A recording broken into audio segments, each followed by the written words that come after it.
Hello there, everybody out in the world. I'm kind of echoing coming out of a speaker there. Hello, Car Club. Hello. This is Steve. Yeah. Okay. Yeah, actually, before I do the share screen It's been here, I virtual. should probably just go ahead with the camera.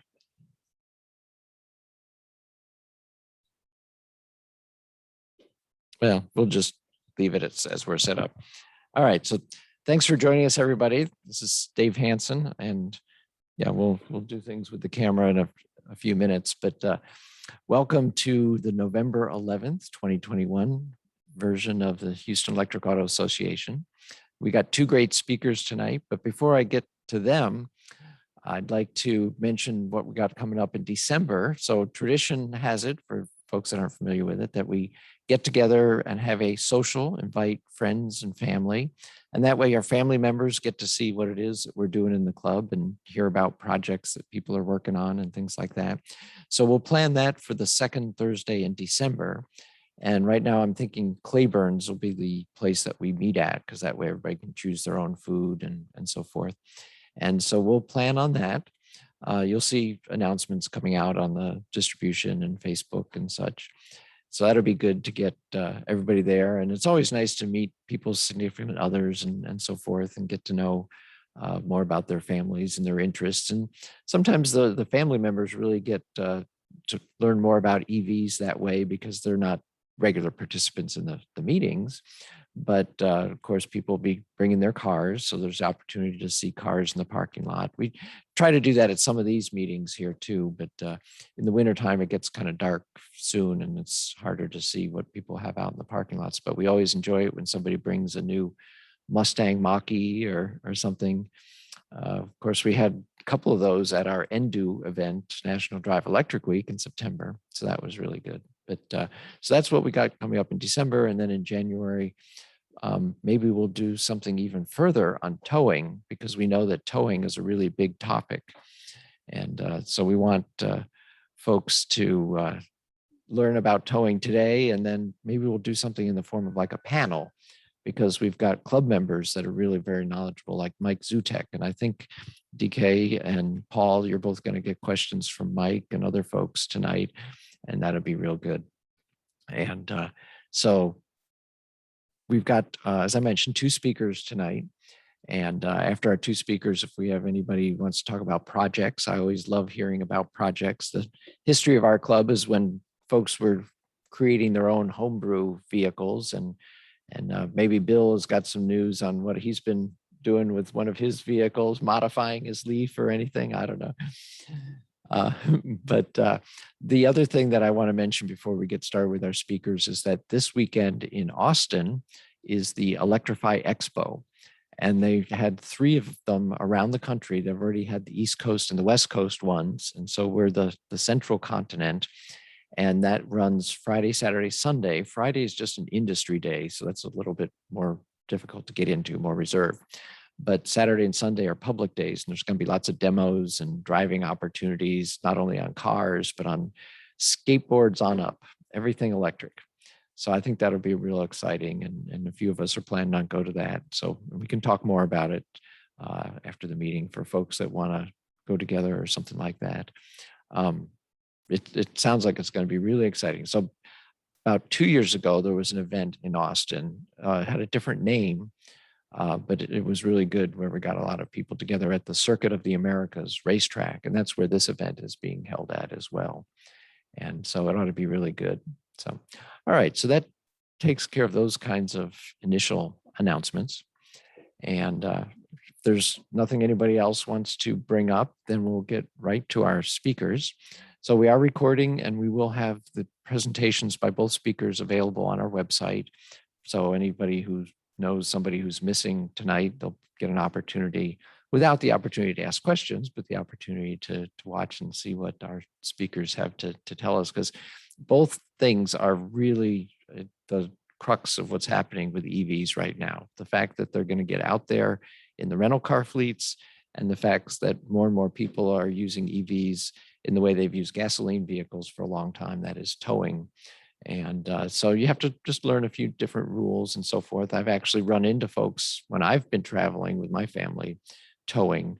And of course, they mentioned you have to slow down because you're pulling more things through the air than the original shape of the vehicle. So that'll be exciting when Paul gets to tell us things about towing. But first, I'll turn it over here to DK. And so if you want to take this mic and there's the presentation wand. Yeah. Thank you so much. Yeah. So thank you everyone for allowing me to speak tonight. I cover all of the operations outside of the airport for the state of Texas, or the Republic of Texas, and the state of Oklahoma. So we'll be covering a few things, just extremely exciting news for us. We're embarking on something that is quite revolutionary in our industry. And I think that we, to your point, this is really a targeted audience for us. And I think that this audience will grow immensely, especially since the news has come out. Well, I'll just be honest with you, the waiting lists have already begun for our clientele. My vast majority are current EV owners, but you'd be quite surprised, or maybe you wouldn't, that there is a large number of individuals who just want to try it out without having to pay for it, buy it, build it, whatever the case may be. So this is going to be a very exciting time for us. Some little insight regarding Hertz. I think most of you have heard of Hertz before, perhaps. We've been around for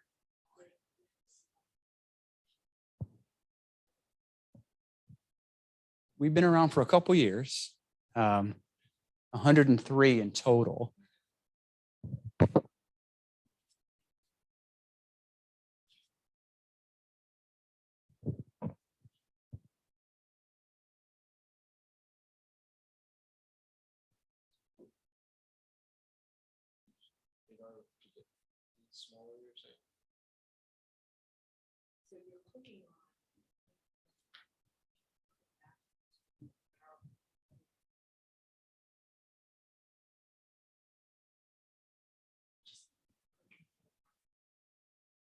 Welcome, Seth.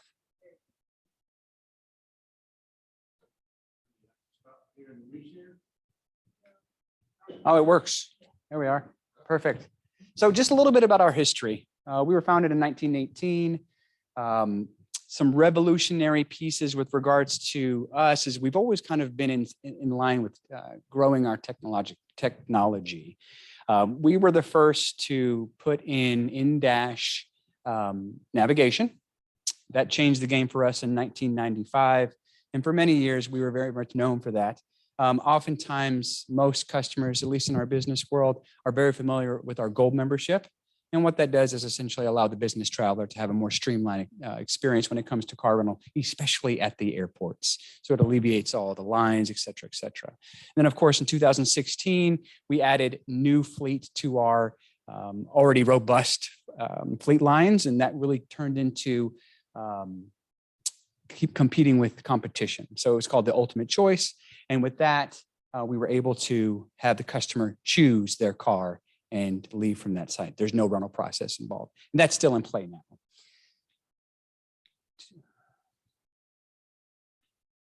Perfect. So quite the slide here. This again kind of foregoes some of our, just explains some of our history.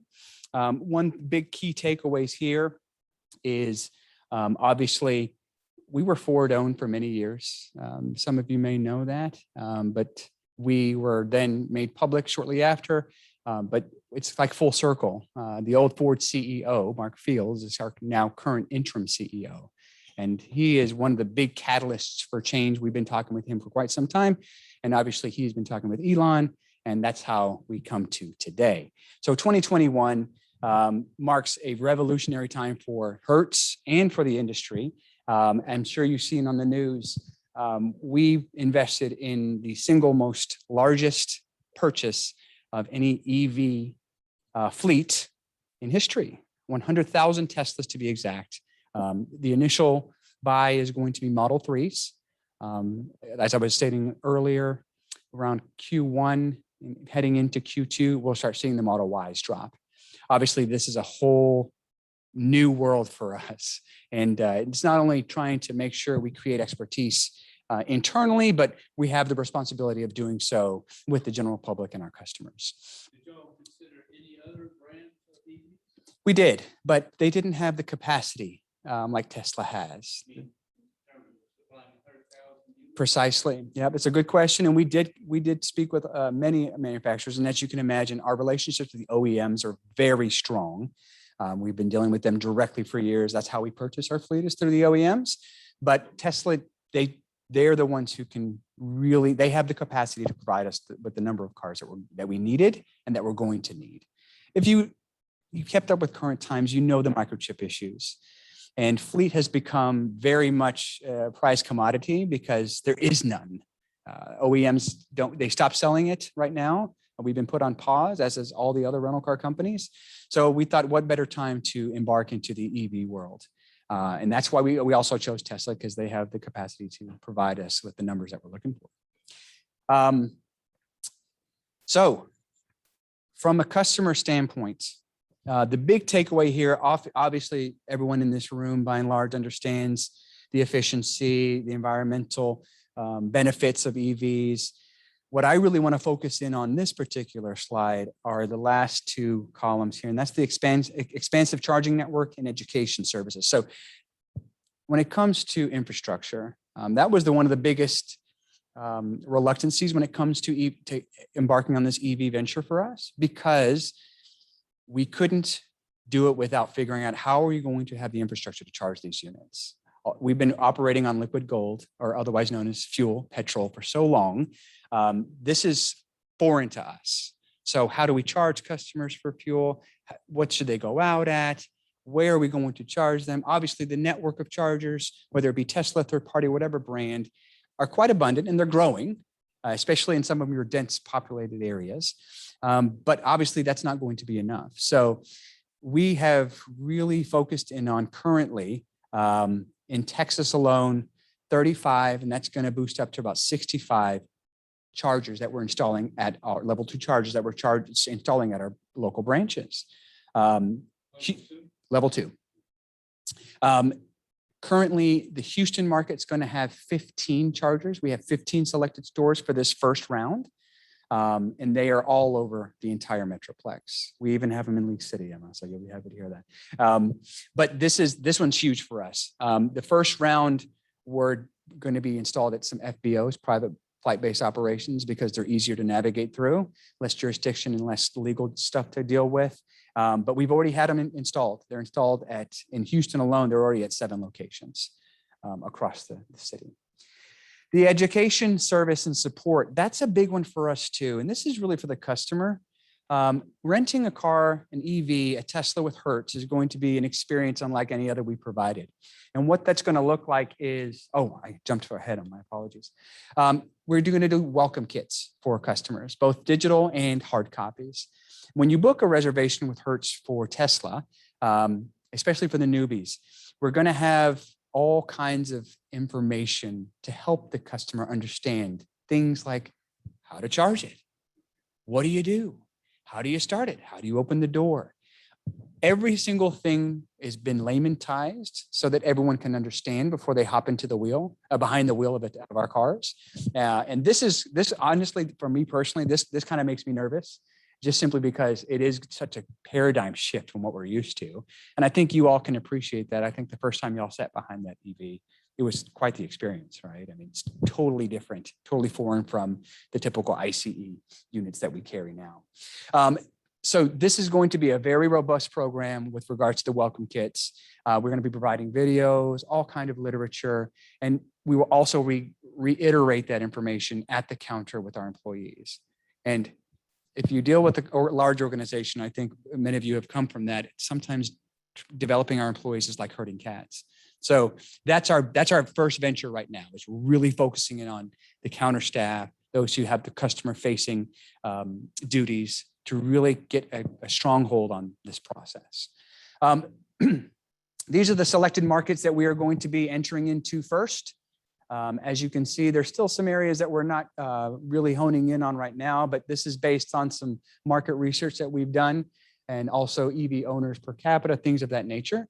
As you can see, California and Florida, they're going to be taking off very quickly, but Texas is going to be a really big powerhouse for us in the EV segment.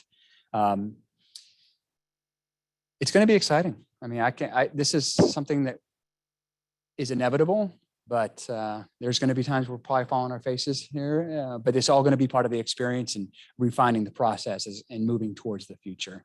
The biggest thing is within the next 5 years, we're going to have a vast majority of our fleet is going to be EV. And that's our big goal here, is to really kind of revolutionize the rental car industry. And by adopting the EVs is really the first rung here. So that is the presentation. What questions do we have? I kept it warm for you, Mike. I kind of believe that training the employees of Tesla as they may be hesitant to embrace EV technology is a great move on your part, because, you know, we're all enthusiastic. This is the, you know, 1, 2, 3, 4, 5, just 6, almost all of us on Tesla. I mean, not Tesla, but EV. Yeah, that's great. So what we've done to kind of really refine that process is, of course, you can look online, you can do all kind of research and fact finding yourselves. But we actually partnered up with Tesla. So what we have been embarking on is what they're calling Tesla roadshows. So Tesla representatives actually show up to our sites, and they do a how-to, they do Q&A. There's all kinds of stuff that's going on here. And for those who weren't able to attend that, Tesla's also welcomed our staff and our teams to Tesla to experience the same thing. So it's huge, and we couldn't be happier partnering up. Sir. Yes. Oh, yes, that makes sense. Or repeat the question. Sure. I'm certainly glad you're doing this. I really am. And I see what's in it for the customer. There's demand, curiosity, and sort of see what's in it for Tesla. I'm not quite sure what's in it for you, because there's so much investment you have to make for this. Where do you see down the line the profit kicking in to do this? Are you going to charge a premium price point for the Tesla, or is that Great question. So where do we see the profit for the future in this venture? Yes. When's the last time any of you rented a car recently? It's been a while, yeah? So when demand is high and supply is low, obviously the price is going to go high. So just to give you an idea, right now, average rate per day, typically in the past, hovered around 30 to 40 bucks. The average rate per day for rental car. Right now, the average is around 70 bucks. Said differently, those markets in the United States right now that you go try and rent a Friday to Monday rental that in the past would have cost you $75 to $100 for the whole weekend, we're charging anywhere from $200 to $500 per day. And that's not for a luxury car. That's for any car. It's just simply because the demand is high. Our profit margins are being calculated very stringently on this, because if it didn't make dollars, it wouldn't make sense and we wouldn't be embarking on this. But there is going to be a point in time where we potentially would encounter some sort of not as profitable scenario in order to be one of the leaders in technology in future. Now, there are going to be premium rates. Absolutely. There are going to be situations where we're not going to be renting the Teslas to certain clientele. Said differently, there's two segments when you talk about rental car. There's the retail segment or the business segment. That's mostly what people do, is at the airports or when they're traveling, whatever the case is. But the other segment is replacement. When your car's in the shop, you've gotten into an accident, something along those lines. That's a huge portion of the off-airport business for rental car companies. By and large, it's about 60% of the business that we have in Texas. It's huge because that's recession-proof. People are going to stop traveling. People tighten the belt buckle in the third and fourth quarter. There's clawbacks, macroeconomic status, all kinds of stuff. But one thing's for certain, your car is always going to need service. People are always going to get in accidents. So that's really the bread and butter of the off-airport market. Those are going to be the Tesla is going to be selected for a special niche client for now. until we have the investment secured with our infrastructure and we have more abundancy of fleet, that's when we'll start opening up. Now, we are working with specific organizations like Tesla, for example, for loaner cars when their car's in the shop. I think you described an experience recently with Tesla. You had to take your car in for a loaner or for some service, and they didn't have a loaner. So that's where we're going to start coming in and trying to diversify in that manner. But there's definitely going to be profit. I can tell you right now, the excitement around this from the general public and our customers, as well as our clients.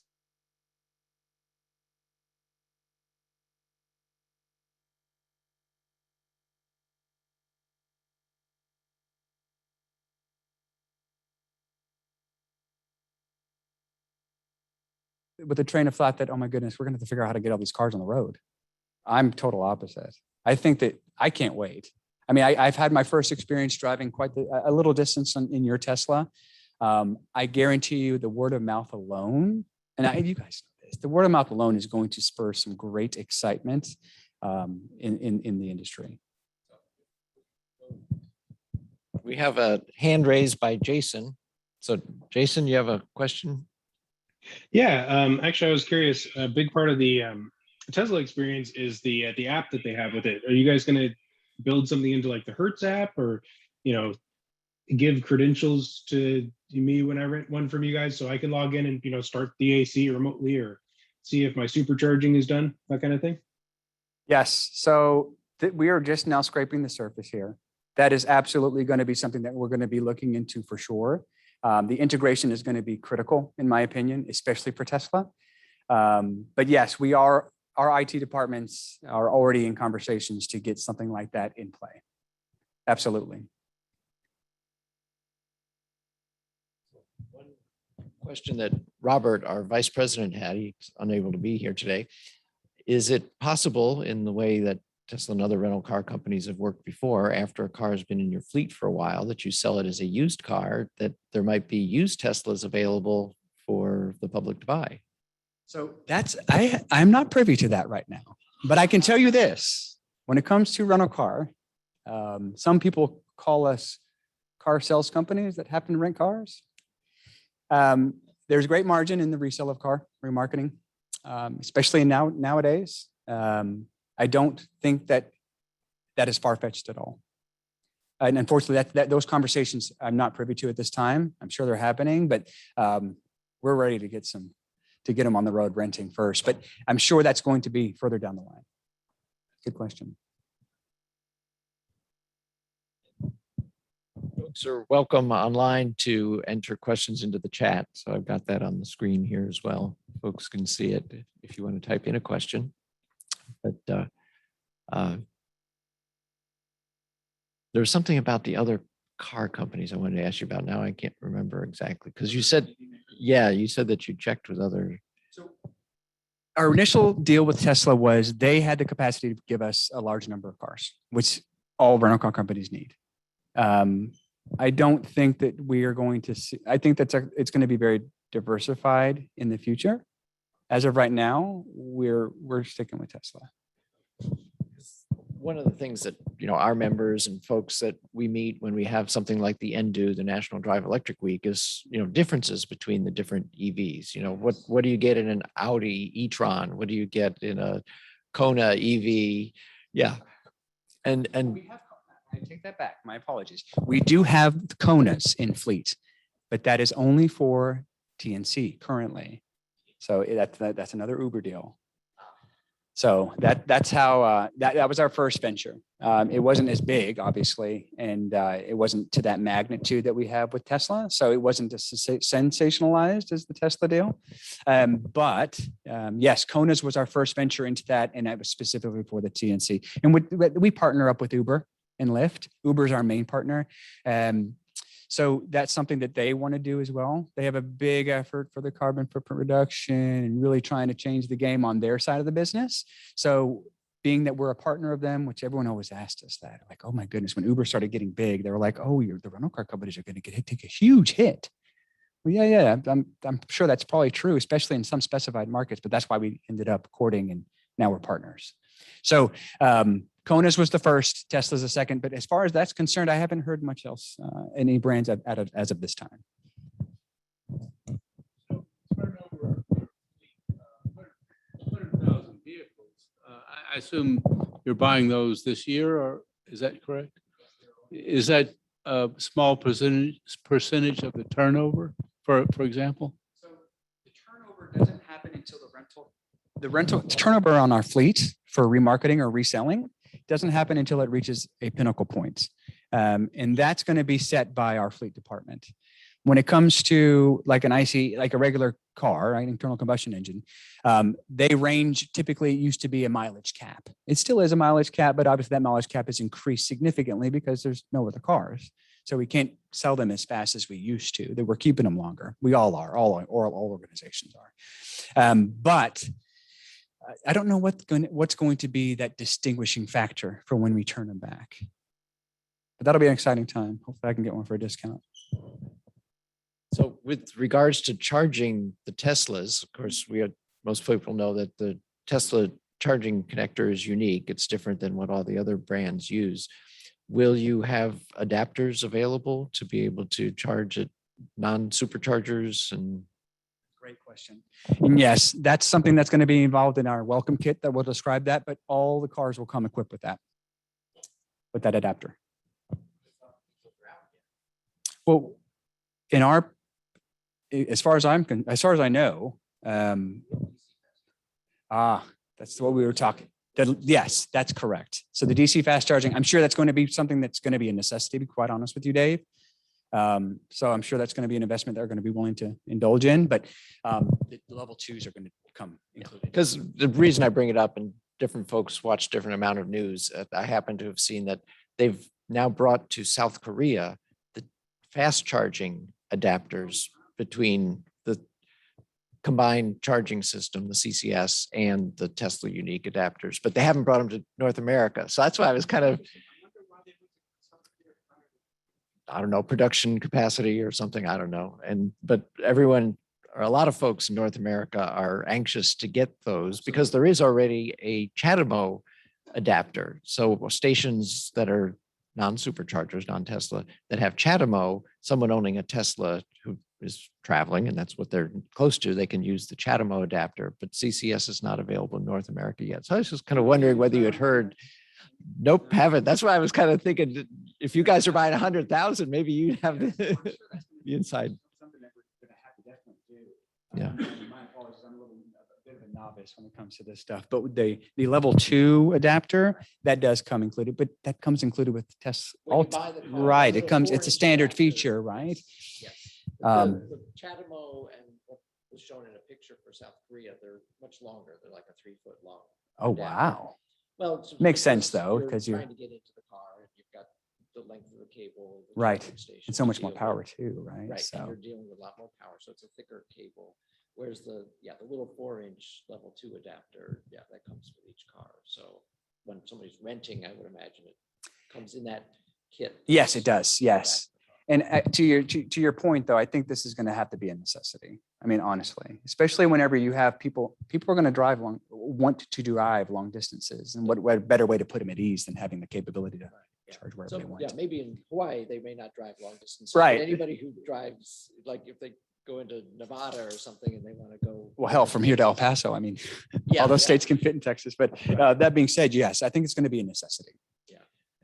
So I see, Seth, that you wrote, I just bought a used Chevy Bolt with DC fast charging because the last time I wanted a rental car, I couldn't find one at any price. Yes, and that's so true. I mean, I'm telling you, I've never seen anything like this in my entire career. And I've been in the rental car industry, I don't want to age myself, but 15 years. So that makes, I started at 13, but I've never seen anything like this, ever. The rates, the volume, it's just, to your point, Seth, first and foremost, if it was Hertz, my apologies. Next time, call me and I'll take care of you. But the fleet is quite, we haven't seen fleet levels like this before, or demand for that matter. And it's going to get even crazier next year when we start getting inbound travel from Europe and other places. So it's going to be absolutely huge, huge. We're starting with North America. We will be going into Western Europe next with our EV ventures.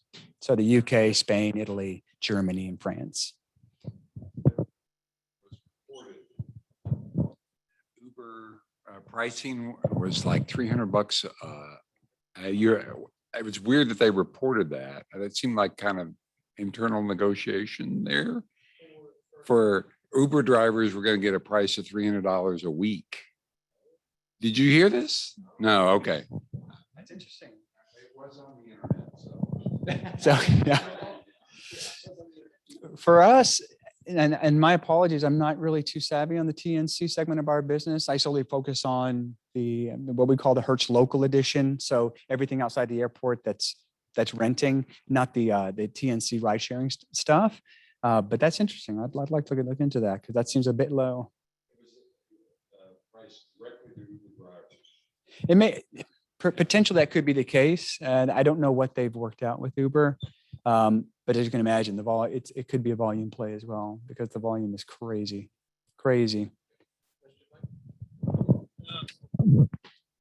may have covered it, but are you going to have your own IT response service because of, Great question. unfamiliarity? We have a designated department that's going to be handling all Q&A and any issues for the Tesla customer of ours.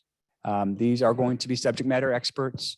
That department is going to be growing immensely, especially as we embark on more and more EVs. 100,000 is not a small number, but to your point, yes, it's absolutely imperative to have that, especially when we're dealing with new customers to this unit, to an EV, because these questions are going to come up. Hell, we're going to have them from our own people. So yes, we are going to have many subject matter experts and a group of them 24/7 to answer any questions or issues that may arise. And they can be located anywhere. With regards to, yes, it's a 24-hour 800 number that will be servicing all the customer needs. So I don't know whether you encourage in the past that a renter return a car full of gasoline. Is that an issue? It may well be that Tesla drivers don't want to spend 2 or 3 hours returning it full. That's one part of the question. The other part of the question is, since you have to recharge a car if it's not full, is that an issue because it's time not on the road? Yes. So the latter part of your question, we call that loss of use. The car is not on the road generating revenue. The depreciating costs are charged back to us, and we're paying for that, the carrying cost of that unit. When it comes to charging, it's going to be operated very similar to fuel. If the car goes out at 80%, we would expect it 80%, unless you do a prepaid option with us, and you don't have to worry about it. So that's how that's going to operate. And we're going to have a minimum that a car can go out at from our side. Like, we're not going to put out a car with a very low charge.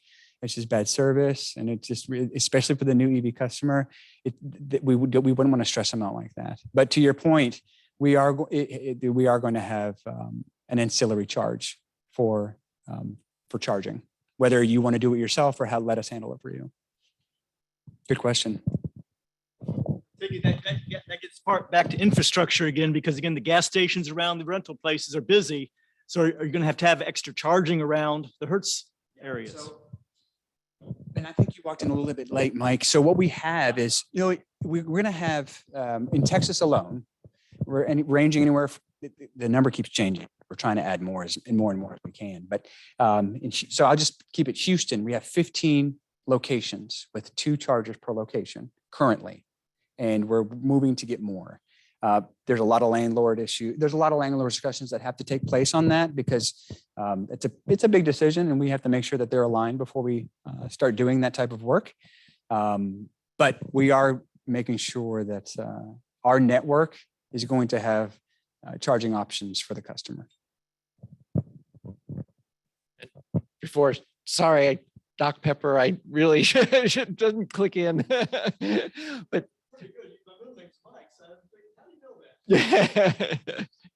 yeah, but another comment from our vice president.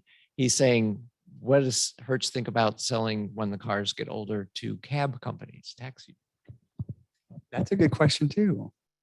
Oh my goodness, I should have brought my remarketing VP in here. He could have got some ideas for the future. I think, I mean, especially with Uber doing that, I think it's going to start really trickling into other segments of that industry. But with regards to, again, this is kind of jumping the gun from, at least from my seat. All I know currently is the stuff that we're about to do for the rental side, the remarketing side. I know that excites many. I'd have to get some more insight on that one. Online, got 3,100 locations, currently 30,000 superchargers. This is Steve Barnes out in Hawaii making a comment. Not a single supercharger in Honolulu, the rest of Hawaii that is available to us.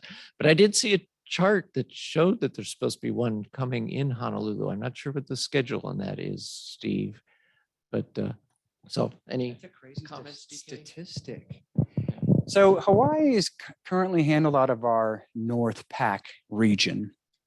And I'm not too savvy on Hawaii as far as this particular venture is concerned. So my apologies, Steve, but that's surprising that there's not one single supercharger in Honolulu or the rest of Hawaii. That's crazy. There's certain limitations. I remember until they switched the West Chase Tesla Service Center, did not have any superchargers. And I asked one time, I had to go out there for, it was kind of really funny.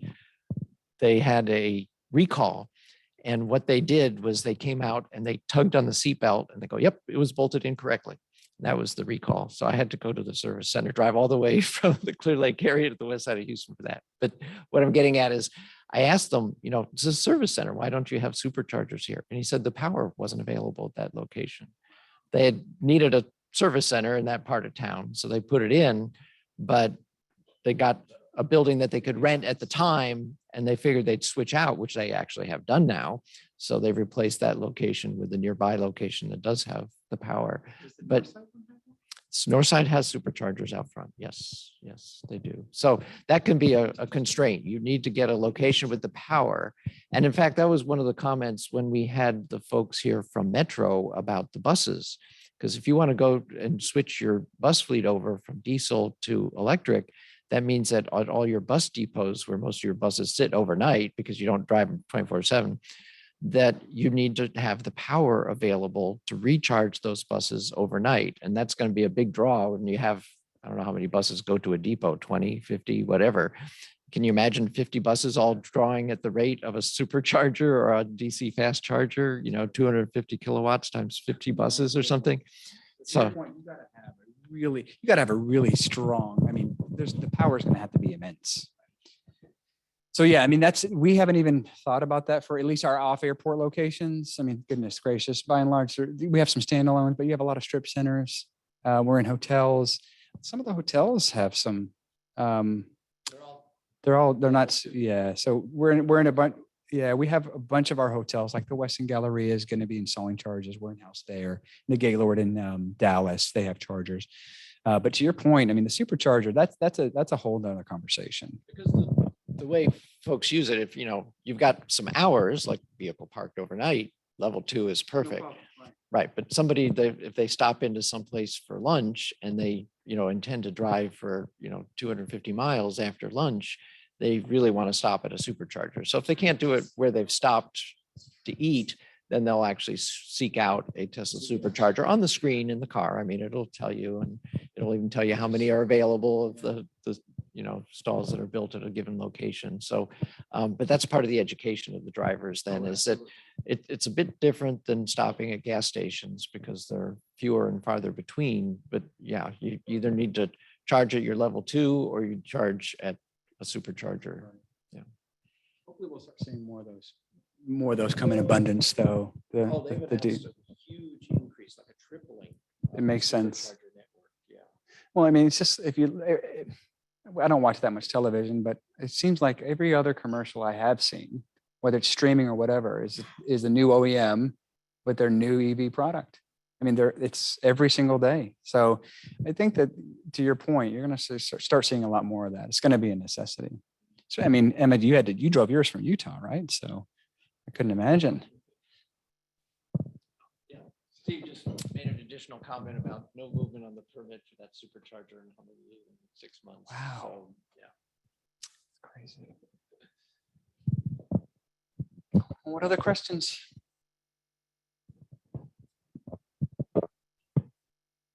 That was it. Mhm. On the slides. I Yeah. don't want to present the whole 39 slides.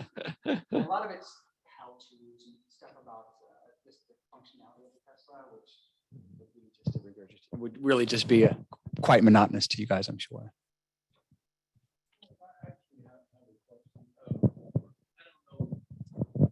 What happens if a Tesla owner runs out of fuel?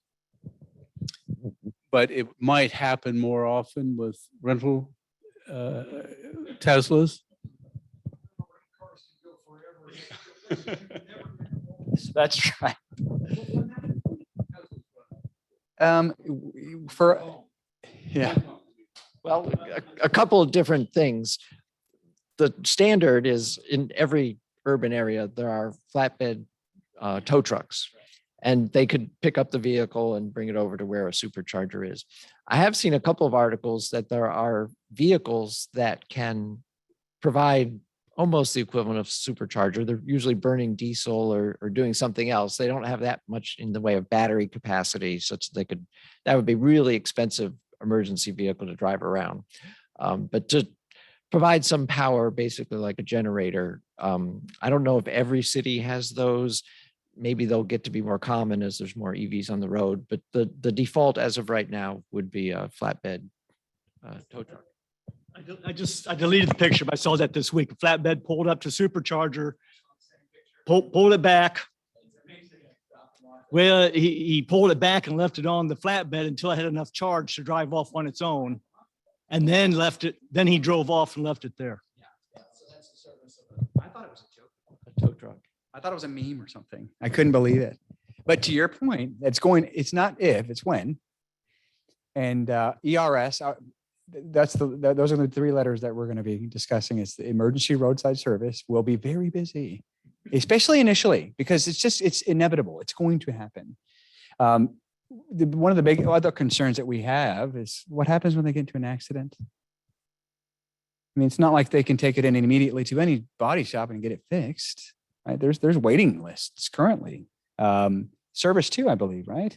Service on a Tesla, can you get it done like in an hour? In and out, good to go. I mean, you can't even get that done on an ICE, but that's something that we're definitely aware of, and we're really going to have to be expanding that particular department just to support that. So, Got some other comments up here. So Jason Hall is saying ran into a Tesla driver last week at a destination charger, so not a fast charging situation. He didn't know where the charge port was and wanted a full charge at L2. I have to let him down gently. So yeah, it'll get you, but look on your map and find where a fast charger is. So, and Steve continues, we are all happy that Hertz is getting Teslas. Double exclamation point. Congratulations. thank you. Thanks, Steve. And then in answer to the question of how a kind of a low on range EV F-150 power boost will charge it. So folks here in Houston know that in mid-February had that big freeze, and there were reports in the news that people with traditional Ford F-150s that had, I forgot what the name was, power boost. In other words, the charging system to run power tools and things. They're running their house off of their pickup truck. As long as they had gas in the tank, they could do that. And so one of those could probably drive to a stuck EV and at least give them enough charge to get to a standard charger. So, and let's see, Jason's saying, thinking through the logistics of the rental system and a common problem run into when test driving EVs at dealers. Yeah, some of us have done those. Arriving for the test drive and finding an uncharged vehicle. Are you adding a step in the check-in process to plug the car in? Will there be a fleet monitoring system where you can ping the local department and ask them to plug the car in if they forgot? So that is an excellent question. And with the capabilities, technologically speaking, on the Teslas, we're going to be able to kind of see a macro view of our fleet. To your point, yes. And this is something that Dave warned me on when we were at dinner. Make sure your employees know ABC always. And to that point, it's absolutely true. This is going to be something that's going to be a mandate. It's going to be part of our closing/opening procedure. And it's going to be a very, very rare situation where we're going to allow a car to go out at an unsafe level. It just doesn't make business sense for us, and it's poor service. But yes, we will have checks and balances in place. And again, it's going to be a process that's going to be adhered to for both opening and closing of all of our locations. Airport's going to be included in that as well. The airports that's a totally different beast. And again, like I mentioned earlier, it's really challenging to get the approval for a quick install of chargers at an airport. You can barely get a light switch on at an airport in less than 6 months, let alone a level 2 charger. But it's going to be ubiquitous across the organization. Okay, so this is something really good.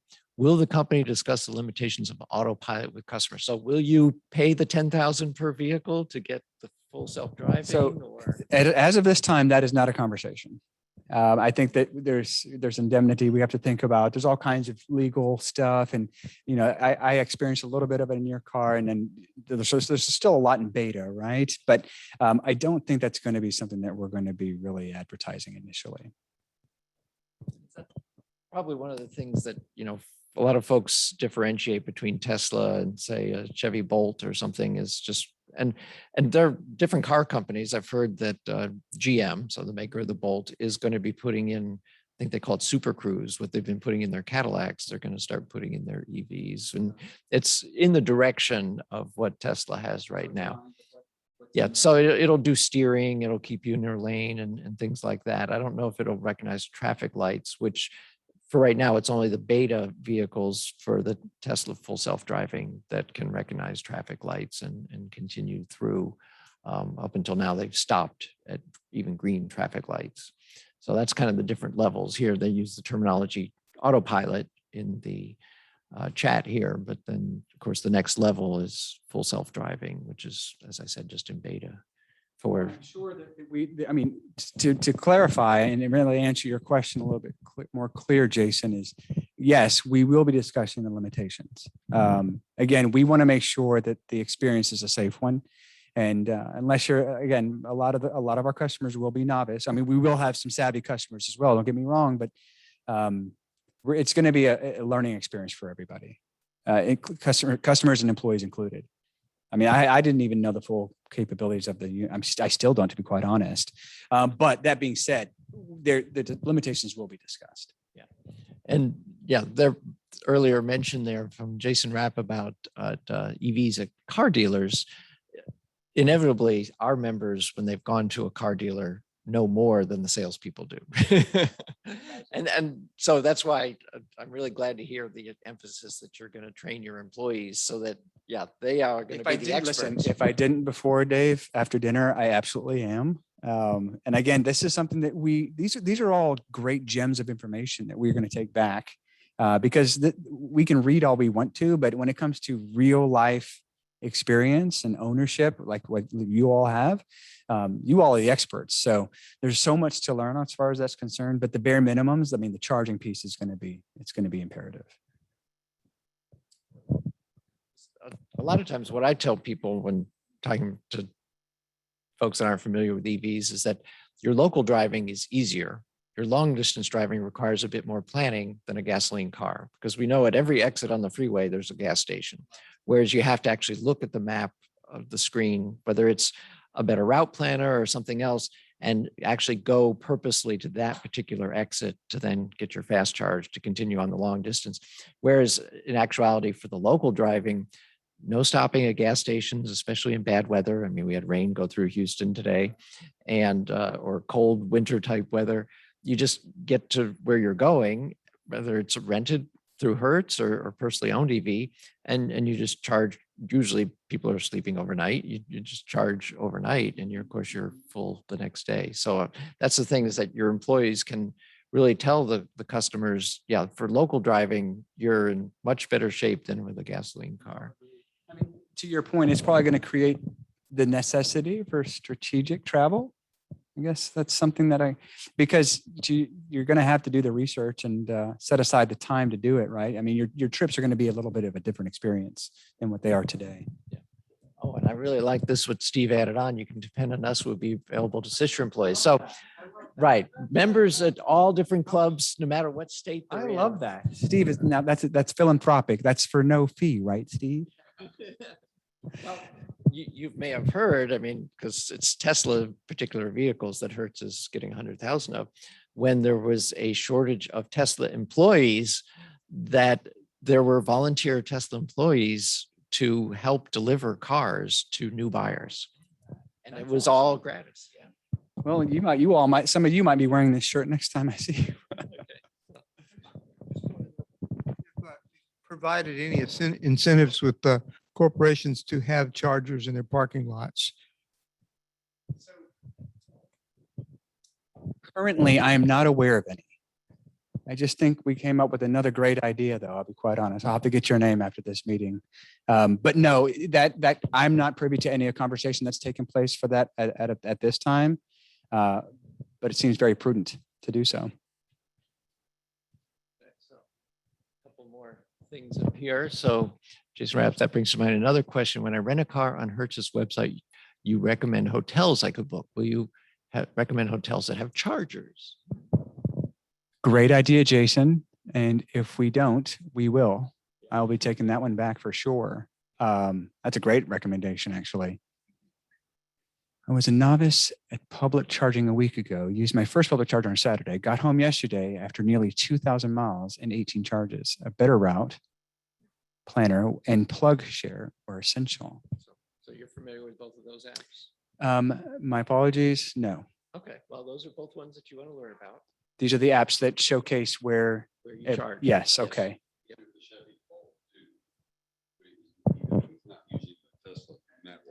Yeah. Right, yes. What Seth is driving is a Chevy Bolt, right? Yeah, that's right. So that's good. So yeah, you really got up the learning curve really fast there, Seth. That's great. Yeah, because as I was saying, local driving, people usually charge where they live. And I mean, up until now, of course, more people in apartments are starting to get cars, but traditionally it's people that know where they're going to park at night and they can plug it in are the ones that have bought EVs up to this point.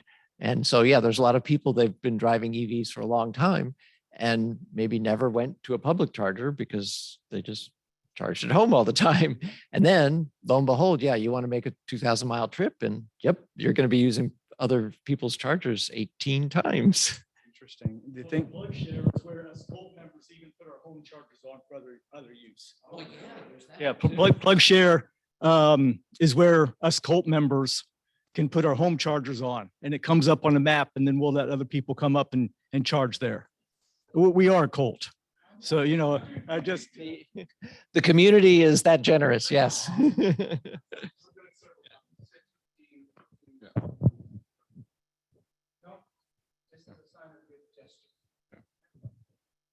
So it seems to me that when I've rented a car for business, typically I fill up once. I rent the car on Monday morning when I arrive. I turn it in on Friday afternoon when I leave. And I haven't gone through a full tank of gas, right? And so I expect that if I'm going to rent a vehicle with a 200 to 400 mile range, I'm probably not going to run through an entire charge.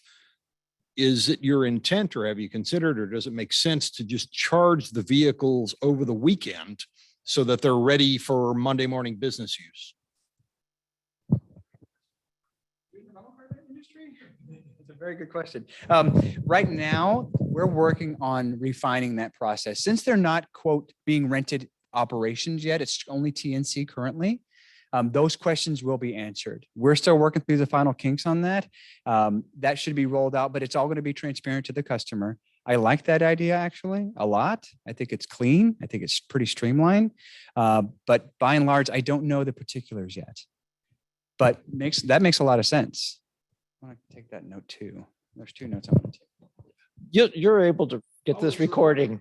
You're in good shape. Yeah, you're not going to miss any of these tips from folks. But so yeah, then continuing on, I bought my first Bolt 4 years ago. No DC fast charging, so no need to use a public charger. So Teslas can always do both the level 1, 2, and the fast. Other vehicles, some don't have the fast capability. So then Steve Barnes continues on. I think it's early in the transition. By the time the other 98% of the public is renting and buying EVs, the infrastructure build out will be over its hump. And planning a route and looking for a charger will be a second nature as watching for that gas station today. Yeah. Yeah. Yeah. We're all creatures of habit. Absolutely. It's a matter of doing it. Yeah. Yeah. I've done the drive between Houston and Arizona so many times. I have the stops memorized. Yeah. And then Jason Hall says, my garage is a hot mess. My charger isn't listed on PlugShare. Laughing out loud. Yeah. Yeah. So some folks, as Doc said, are generous, and other folks just want to keep their own mess to themselves.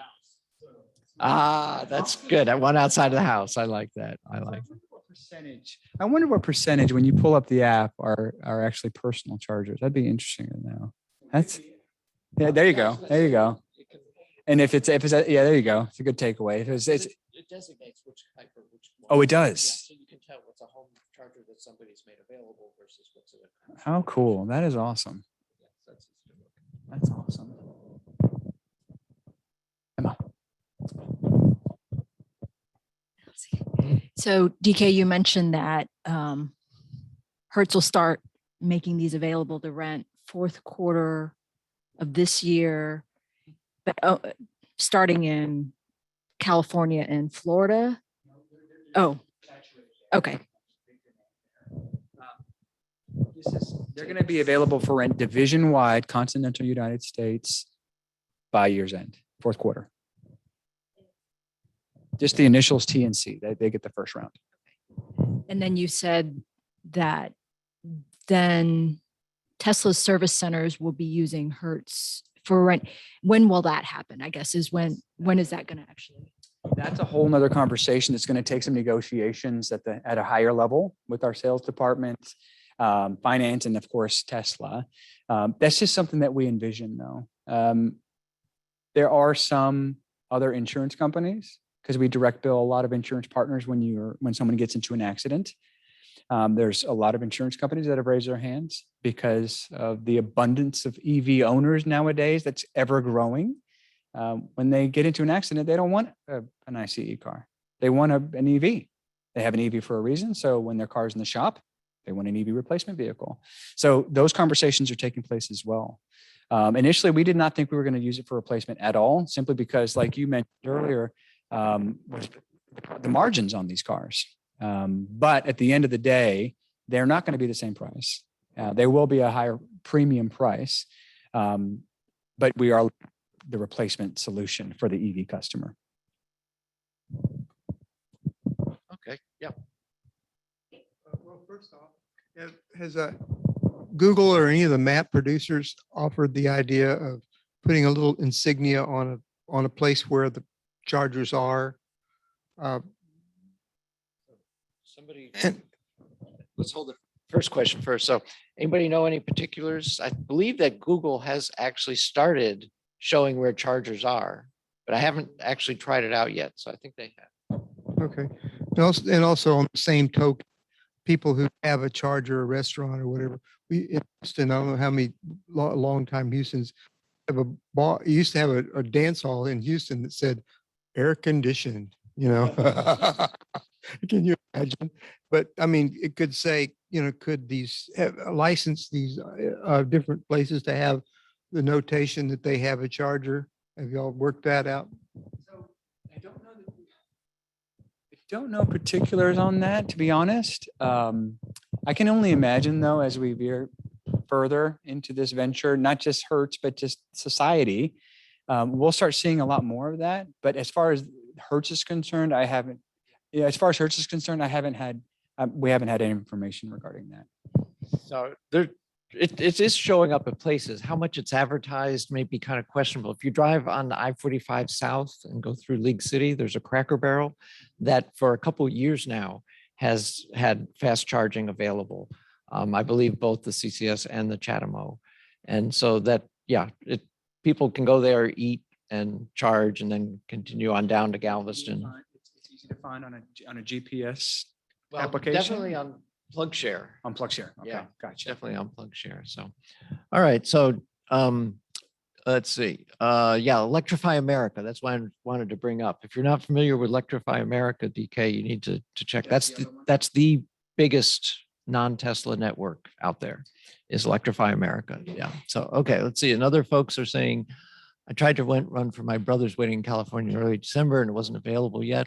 Already booked solid, disappointed. Okay. Guess that's me, an EV. He wanted, yeah, he's, and then the other Jason, what happens with charging when there's a natural disaster like a winter storm or a hurricane? Will Hertz communicate the need to charge in advance in case of power outages? So in my experience, weather's quite unpredictable, but I'm not trying to be cheeky there, Jason. I will say, yes, we are going to have to come up with a solution when it comes to that. And that is something that in Houston, well, specified parts of the country, but definitely Houston, that's something that has been brought up to the attention of a lot of our senior leadership because that's a real concern. Yes, we will communicate the need to charge in advance in case of power outages. That would be something that we would probably figure out a way to be efficient and blast that out. But as it pertains to preparation on our end, a lot of our locations, we have a lot of infrastructure as it pertains to just keeping electricity and business continuity during times of catastrophe. So I don't see us doing anything different as it pertains to the EV side. And I guess that's kind of in reference. A lot of folks are told, fill up your gas tank because the hurricane is out in the Gulf and it might come toward Houston. So that's kind of a common thing. And yes, so and with EVs, you do need to take different considerations with regards to what's going to happen when a storm comes. And of course, we know all the freeways fill up and become parking lots. And actually, an EV is more efficient when it's sitting still than a gas car that's idling.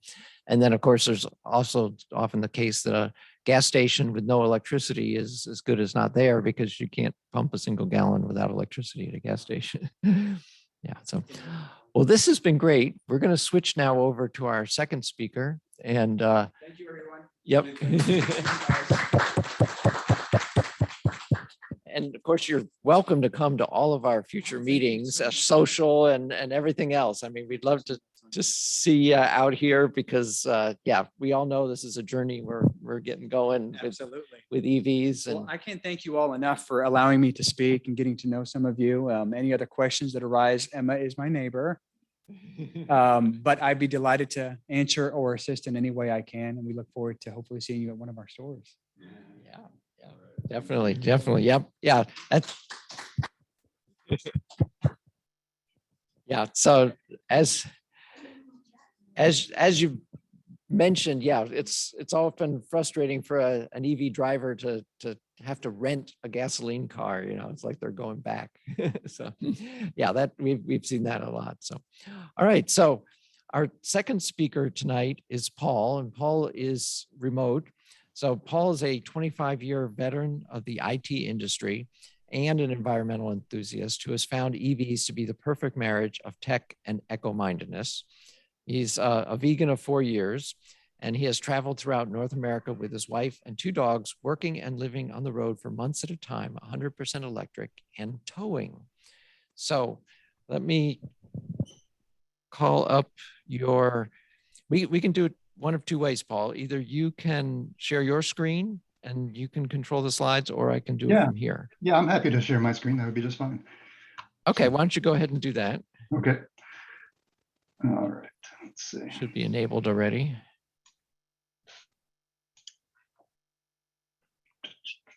Trying to see which one I'm sharing here. Okay. It's starting to come up. There it is. Yep. Excellent. All right. All right. Can everybody see my slides and whatnot? Yep, it's going out. Okay, great. Hello, everybody. Thanks for having me. I'm deeply honored to be here. It's a hard act to follow with DK. That was very informative, very interesting. My imposter syndrome is kicking in right now. I feel like you guys are a very knowledgeable, and savvy group, and I'm starting to wonder how much I actually have to contribute.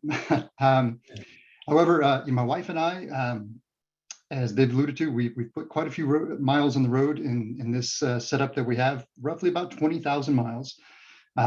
So do have quite a bit of anecdotal experience, with towing, and I'll kind of run through, to some degree, some of the challenges, some of the pros and cons. of doing so. And then invariably, if a DK session is any example, I'm sure we'll have a lot of questions and whatnot. And hopefully I can give you some sort of good insight into that. That looks like a beautiful trailer, I'd just like to say. Thank you. Yeah. It's actually made in Quebec, Canada. It's made by a company called Safari Condo. And as you can see, it's kind of a teardrop when it's rolling, and then it expands out, and that's all glass you see there. When it's stationary. I'm sure this will be a question later, so I'll cover it just briefly. It weighs fully loaded. It's fairly light. It's only about 2,500 pounds. So well within the capacity of the Model X, the Tesla Model X that we're using. It tows really well. I mean, it's the towing experience with an EV or with the Tesla it tows like a dream. You don't even feel it. The Teslas are so heavy, of course, that, it's almost like having nothing behind you. The challenges usually are, of course, more with range and planning and all these sorts of things. And we've towed it in all sorts of places and weather, and even in some snow. And you can see here, little cousin of the BMW i3 there of our friends that was in Colorado that we had a snowstorm at, and we cruised through. But then, the number one thing that I think usually invariably when we talk about towing with an electric car, of course, almost always the first question from an EV driver and even from those that don't drive EVs is, of course, range and charging. Obviously, the impact varies on your terrain, on your weather. Most of you folks are EV drivers. Those same rules kind of apply, but they're amplified, obviously, when you tow. For us, though, on average, it usually cuts our range at about half. We have a bit of an older Model X that's just a 90D. So it's full capacity without towing. It was roughly a little over 230 miles, without towing. So when towing, about half that, maybe a little over 100. So we stop pretty frequently. But it's okay. We kind of like the cadence. We've gotten used to it in terms of, we stop and we relieve ourselves and we get a bite to eat and we let the dogs out to relieve themselves. And usually by the time that we're that the car is ready to go, sometimes we're hurrying up just to kind of finish up the things that we're doing so that we can get back on the road. So we find it to be a nice pace.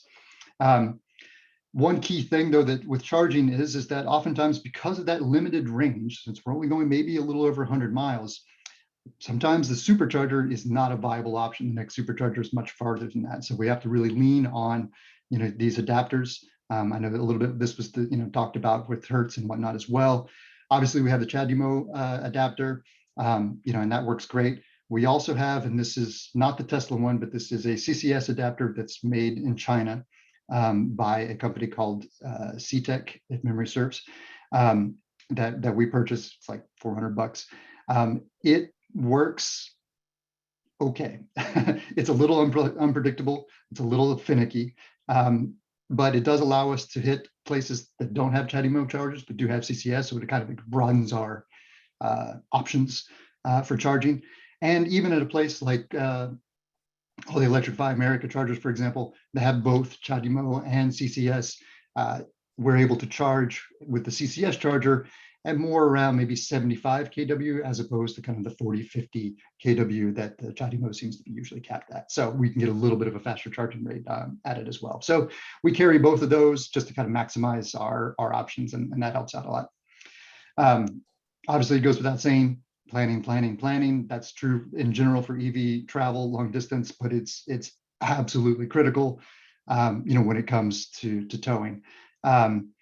Again, we use a better route planner, which I know a lot of folks use. We also do use PlugShare as well to kind of some degree spot check a better route planner. Sometimes we'll maybe make an unscheduled stop, or we'll choose to stay overnight because it's getting late at a campground and we use their 50 amp charger in lieu of another stop.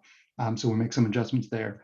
And we use And just so you know, Paul, with regards to a better route planner, we have a ringer here online. Jason Rapp has been in on writing a lot of the code for that. And so okay. You and he may at some point, like, I don't know, maybe at I the, would love to chat up that, because I mean, obviously we've used it exhaustively. And overall, I love it. It's absolutely indispensable. There are definitely some things that I can nitpick about it too. So it would be great to have an inside track to be like, hey, it'd be great if we could fix X or fix Y. Jason is always asking us what type of improvements we would like. So I Great, think that great. he would be very open to hear what your but it experiences are. definitely continue to advance, and you know, and I definitely see the love and care that's been put into it, because much of the things that I maybe had some issue with initially has been addressed already, and that's great. So the continued development has definitely been really really great, and so, you know, hats off to the devs there for that. So again, that's absolutely essential, you know, for that. So while you can get away with just using the supercharger information in your Tesla, if that's what you're towing with, and that's kind of the only major option right now to tow with, you know, it absolutely just has no clue that you got something behind it, and you can't lean on that at all. So you have to go for a better route planner or something similar. So God bless a better route planner, honestly. Cost and efficiency. So obviously, again, our Tesla is an older model Tesla, and I drive a little fast, you know, typically, although, you know, speed, as we all know, is kind of the enemy. So we're relatively inefficient in our travels. We usually average around 600 watt hours per mile. That's pretty dang high. But, you know, for the most part, it's been effective for us. It strikes a nice balance between, you know, getting there quickly and, you know, always being able to find the next charger. And, you know, frankly, especially if you're hitting superchargers, they charge faster than you can burn it. So, you know, so it's kind of great to just hit that next supercharger, you know, as kind of quick as you can. But obviously, there's been times when it's like it's been dicey because of weather or perhaps just poor planning on our part, and we, you know, needed to go slow. You know, and there's a huge gap between going 50, 55 and going 60, 65 and plus, as I'm sure a lot of you folks know. So you can definitely squeeze out a lot more just dropping your speed down to crawling along in the right-hand lane at like 55 miles an hour. In Texas, that's a little scary when a lot of your highways are 85, you know, and people go, you know, maybe faster, but definitely viable.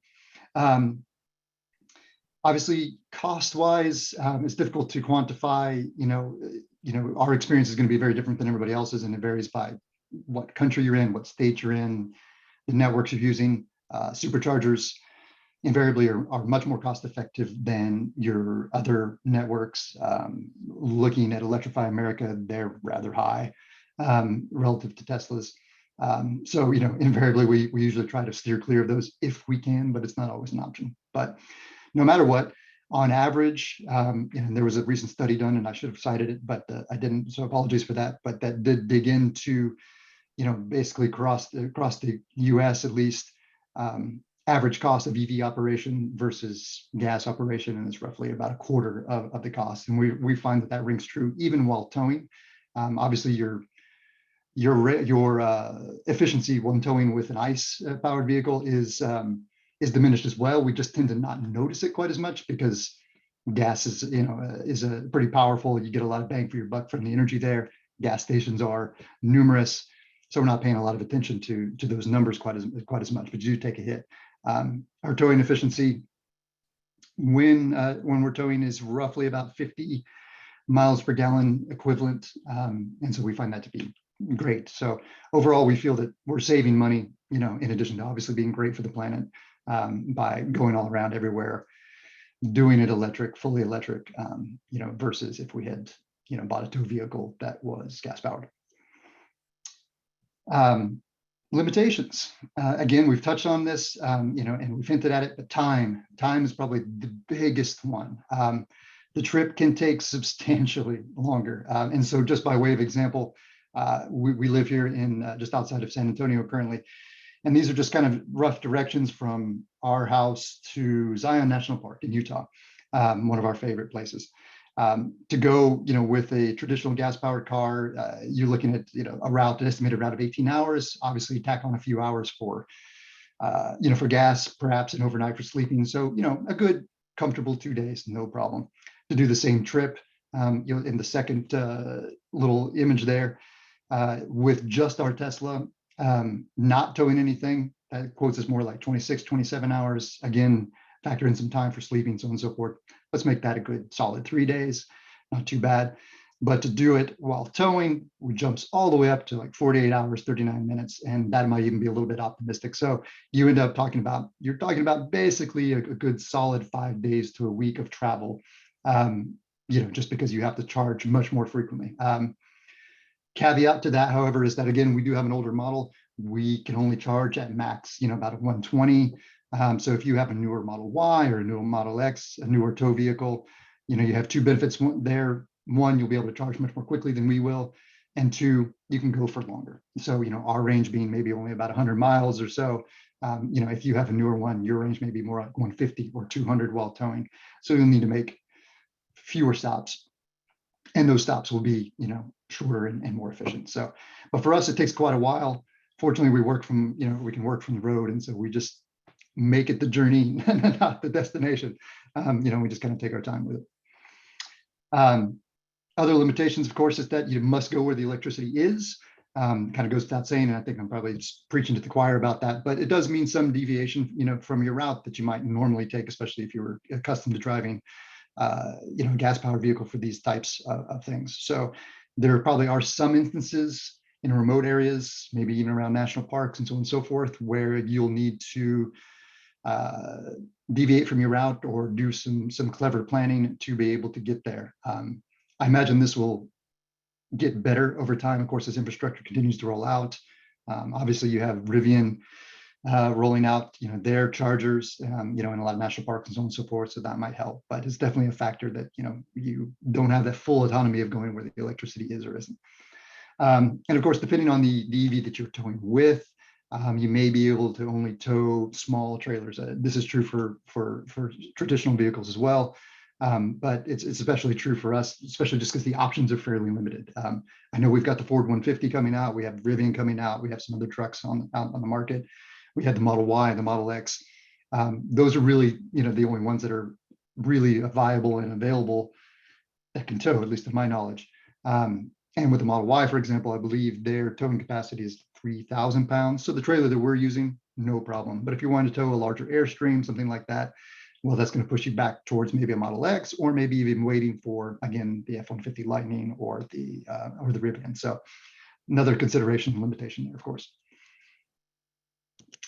So just a little additional mods and advantages that we've taken advantage of. So I've modified our Tesla to basically provide power via a DC-DC charger that's inside of our camper that basically keeps our camper batteries topped up all the time. We can turn that off and on as we need to if there's any sort of concern about range, although the range has not been noticeable at all. Any kind of range impact on the range has not been detectable. But basically that allows us to kind of go for much longer without having to worry about popping off the batteries in the camper and in the fridge in the camper and that sort of thing. So that's been really convenient for us to just be able to sort of roll fully electric, not needing to plug up our camper to any kind of shore power or electricity, while we're rolling, when we stop for overnights and so on and so forth. So that's been really interesting, and it's a great little mod. Along those lines as well, we've added kind of an always-on 12-volt socket, to our, Model X, and we have this really nice fridge/freezer that we keep for additional food storage. And the great thing about that is that we can kind of run the car 24/7, if you will, and keep that running 24/7. As opposed to an ICE-powered vehicle where obviously you have pollution and safety, concerns by running that kind of as a generator instead. So we can run that all the time. We ran on our last trip this little fridge inside the Tesla for about 4 months straight. Never had any issues with running to the battery or anything of that nature. Granted, I did do some modifications to the battery. We upgraded from the standard lead acid or marine style battery to a lithium ion polymer battery. So a little bit of a better charging curve there and so on and so forth, and a power energy curve so that we can abuse that battery just a little bit more by running 12 volt all the time. And finally, dog mode. Love dog mode. These are our dogs. That's just indispensable, especially when you're on the road and you're in a small camper. Sometimes you just, don't want to have the dogs with you, or you need to leave them while you're charging and you go and get a bite to eat. And just, being able to turn on dog mode and let them, hang out and be comfortable there in the car is absolutely indispensable. So without that, that would have been much more difficult. So again, one of those advantages that you have with an EV as opposed to an ICE powered vehicle is that, yeah, you can let your dogs comfortably hang out in the car. It doesn't matter if you're in the middle of the baking Arizona or Texas, heat. They can hang out and be pretty happy. So that's it. That's kind of the whirlwind tour. I'm sure there's probably a lot that I've just glossed over, and so we'll have some questions now. If you like, I think we have some time for that. And here's some contact information for me if anyone wants to reach out, if there's anything we've not covered or anything of that nature. I will, I guess, maybe stop sharing this a little bit, and we can kind of, so I can see people's faces while we answer questions, that kind of thing. That was fantastic, Paul. Thanks so much. Thank you. Yeah, and at least in the little box, you can see the people in the room here. I turned the camera around so you can see them. But at the moment, I'd like to emphasize what's on the chat. But first, we'll go to folks here in the room. Colin wants to ask something. No, I was just waving. Okay. Yeah, you can see us there. Yeah. Hey, everybody. Yeah, I'm sorry I couldn't make it in person. Again, we're just outside of San Antonio, then just the logistics of making that, that 4 or 5 hour trip and doing a charge halfway and, and all that kind of good stuff. Was just hard to do on a Thursday night, but I'd love to come out and see you folks in person at some point. Well, the first opportunity will be December with our social. So maybe you and your significant other could come on out. Yeah. But we meet the second Thursday of every month. And so, yeah, you're welcome to come on out. It'd be great to see you. Of course, there might be the soonest opportunity to be this weekend if you make it up to Austin for the Electrify Expo. Yeah, so, yeah. Bill. We were there for the last one back in 2019. My wife and I, we enjoyed that. We're still discussing whether we're going to be able to make it this weekend or not, but we'd certainly love to. Okay. But yeah, questions. I'm curious. You mentioned DC to DC converter is the source voltage, your 12-volt battery on the Tesla, and the destination voltage. What is that, out of curiosity? It's 12 volt in both directions. But the reason we use the DC charger is, because some charge does kind of go over the tow vehicles, cable where you plug up for your lights and so on and so forth. So you get a little bit of charge there, but the voltage is very poor. It's very low. The size of those cables is really, really small. And so to really get any meaningful charge from the Tesla, we kind of had to run some thicker cabling, and we use the DC charger to basically, always provide a nice constant charge. So it pulls from the 12-volt battery of the Tesla, which is periodically being replenished from the high voltage battery pack that you're sitting on top of in your Tesla. And so it pulls that 12 volt from that and then delivers that to the 12 volt lithium ion polymer batteries that we have inside the trailer. And the other nice advantage of that is that because it is, a device, we can control that. So if we're at all concerned about range or whatnot, we can just flip a switch and we can turn that off and just let the camper do its thing for a while if we're on a particularly long stretch.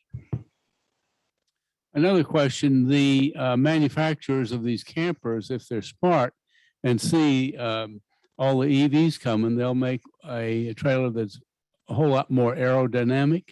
That's a really great observation. So this company, in fact, they actually do have one that a Model X driver, kind of approached them, and they collaborated with them, and they did a lot of wind tunnels and so on and so forth. And there's one, it's a different model than this one. And it's very wedge shaped as opposed to this sort of teardrop shape. And they've determined that, they can see that you get a lot more efficiency out of that. And so you're right, because the major factor is aerodynamics. When towing, weight is not really that much of an issue. I mean, once you get that initial inertia up and rolling, kind of within the abilities of the car, it really doesn't matter how heavy it is. It's usually, it doesn't pull that much, but the aerodynamics makes a huge, impact. And so that wedge shaped one that they had, and I wish I had a photo that I could share for you right now, but again, it's Safari Condo, and they have a kind of a wedge-shaped one, and it apparently, for those, there's a few people that have Model X's, and there's a Facebook group that deals with this as well. They're able to roll around and tow more in maybe like the 300-400 watt hours per mile with that. So that's another factor. The one major gotcha is that this company is a very small company out of Quebec, Canada. Great company, absolutely lovely trailers. Everyone that owns one is a huge rabid fan. But at this point, they're taking them almost close to 2 years to buy one, to build one. We actually bought ours used and secondhand, so we kind of took what we could get, and we love it. And we absolutely love it. But yeah, for sure, a more aerodynamic shape would be nice, and we may upgrade to the one model that they have, and maybe they'll make some other ones. Okay, and we'll talk a little bit more about trailers when we get to Mike Zutek, who is there online with his mic muted. But first, just I want to say a couple of things about what's in the chat. So what's showing right now are just some instructions on the Google Maps, and this chat set of text will also be available on the website at the time we get it posted in a few days. But I just want to move on. So yeah, Steve's I can run through if you like. I can see them here on this end, and if that's all right, Dave, I'll just kind of address the points quickly if that's okay. Sure. Yeah. Great. Okay. Yeah. So Jason says he tows a camper with, the miles per gallon in the Expedition. Yeah, exactly. So you find that the range, the efficiency, excuse me, is much better in an electric vehicle. None of the charge I use or just completed trip or pull through. Very rarely they are for us as well. You often will get lucky and be able to block them periodically, but oftentimes we have to unpin.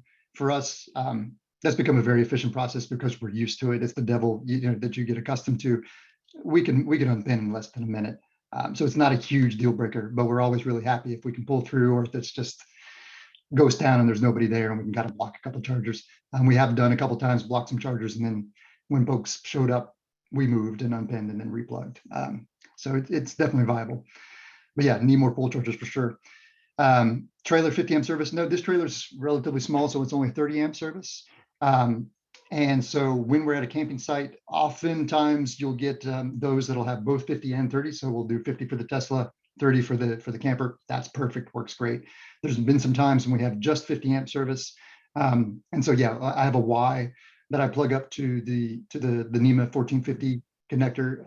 That's the 50 amp service, and we'll split that off. And our Tesla doesn't, or excuse me, our camper doesn't pull a ton. And I'll just dial down the amperage on the Tesla so that we can safely kind of share between the two. Again, the trailer. Sorry. Good technique. I just wanted to say good technique there, that you're able to use your Y and power both. Yeah, it's a great feature of the Tesla. It becomes indispensable, especially in charging in people's houses. All that, the ability to dial down that amperage intelligently, to within a safe level, allows us to charge in a lot of scenarios where it might not be viable to do so. Can you provide details on the trailer, fridge, and converters used? Yeah, absolutely. And maybe this would be better to do offline. But the trailer it's a R1723 made by Safari Condo, out of Quebec, Canada. The fridge that we're using it's a DC fridge, DC only. I actually replaced it. We had a kind of a propane / AC fridge, in the past, and just really didn't like the way it worked and didn't like using it. And obviously propane, we're trying to be all electric here, so didn't want to burn another fuel. So swap that out for a 12 volt. It's actually a NovaCool R3500, I believe, is the manufacturer. They're actually also a Canadian manufacturer. Works great on 12 volt. And the converter is we're just using a Renogy DC to DC charger converter for that. Are you having any issues with 12 volt battery issues? No, not at all. Again, I replaced it with the lithium polymer from Omu. I think I'm saying that correctly. So the 12 volt is no longer the stock factory. It's gone in the direction that the new Model X's and Model S's are going, which they're using the lithium ion polymer batteries. They have a really nice sort of charging curve that allows you to pretty much use all the capacity, as opposed to kind of falling off a cliff with the voltage on the lead acid marine style. And the Tesla basically wakes up and recharges that battery periodically from the high voltage pack. So far, knock on wood, no issues after many months. Great to hear that you've had it for many months with that lithium 12 volt. Yeah, it's been great. I don't know, we didn't start using the DC charger for the trailer until after we installed that lithium polymer, because I just didn't want to risk it. So I don't know the impact that it would have on lead acid, but I do think that would probably be slightly more risky to do that with the stock, battery. So I would definitely recommend upgrading, before doing that for anybody. Do you have a watt-hour per mile number you trust for zero wind, flat ground at a constant speed? There's a flat run on the coastal plain where I've measured my Expo 16-inch casita, 16-foot casita at 570 watt-hours per mile, averaging both east and west legs to average out east and differences, to average out light differences, excuse me. We have the wedge-shaped alto on order. Great, awesome. Typically it's about that. That's about what we're pulling right now as well. It's right around the 500 mark. If it's flat, good weather, no significant wind. Again, speed, it really depends. That's your biggest thing, right? So if we're talking 55, that's a whole different ball game than 60 and 65. It changes pretty drastically. It's fairly exponential how much juice you'll be pulling. Just in slight increases in speed. And even things where you can just break your wind resistance, to say follow behind a tractor trailer, not unsafely, but even at a reasonably safe distance, you still break quite a bit of that wind, and you'll find that your consumption is significantly lower. So there's a lot of that game you can play, but it's usually around in that range. Okay, it's 570 to 60, I see, yeah. So yeah, that seems about right. So I would anticipate, for the same as what we're doing, I would anticipate that the wedge-shaped one, which is the A2124 Alto Safari Condo, I would anticipate you get a little bit better with that. Interesting that you run at 650 watt-hours per mile. We've been towing a standard pop-up trailer, much more boxy but lower profile with our ID4, and it's run about 470 watt-hours per mile. That is very interesting. Again, it's looking like that lower profile really makes a lot of difference. Yeah, this goes back to being what I was talking about with the aerodynamics being such a big factor. If you're caught behind kind of that part of the Tesla, where the Tesla's blocking the wind for the trailer, then the trailer basically isn't contributing much to the wind, and the weight isn't really a factor. So you're just going, pretty much as almost like you would be without towing. But the more that wind is hitting that trailer that's behind you, then the more it's going to kind of drag you down. So it seems to be, it reinforces that aerodynamics is the thing.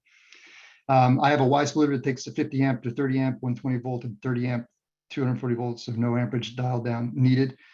Yeah, that's awesome. For us, the nice thing though is I'm able to play with it a little bit with the Y. So granted, I lose some of that just plug and play, but because I know what my trailer pulls, so as a general rule, like if all we're using is say maybe our air conditioner, what's in there, I know what that pulls, and that's not even remotely 30 amps. That's less than 15 amps, is about 10 to 11. Then I know that I can set, my Tesla to use maybe 30 or 32, and really sort of maximize that split. But yeah, I'll have to check out that splitter. And yeah, putting bikes on top. And it kind of seems for you that, if you're camping overnight, you can dial down the charge for the car and it'll still be full up by the next morning. You don't need a lot of amperage when you have that many hours.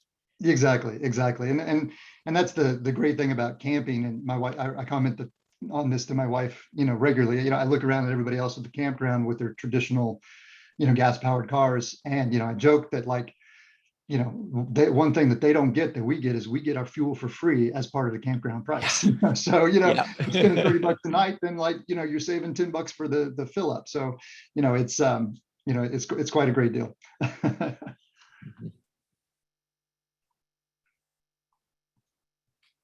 So yeah, so I ran through all that really quickly. I talk fast. Sorry if I talk too fast for everybody.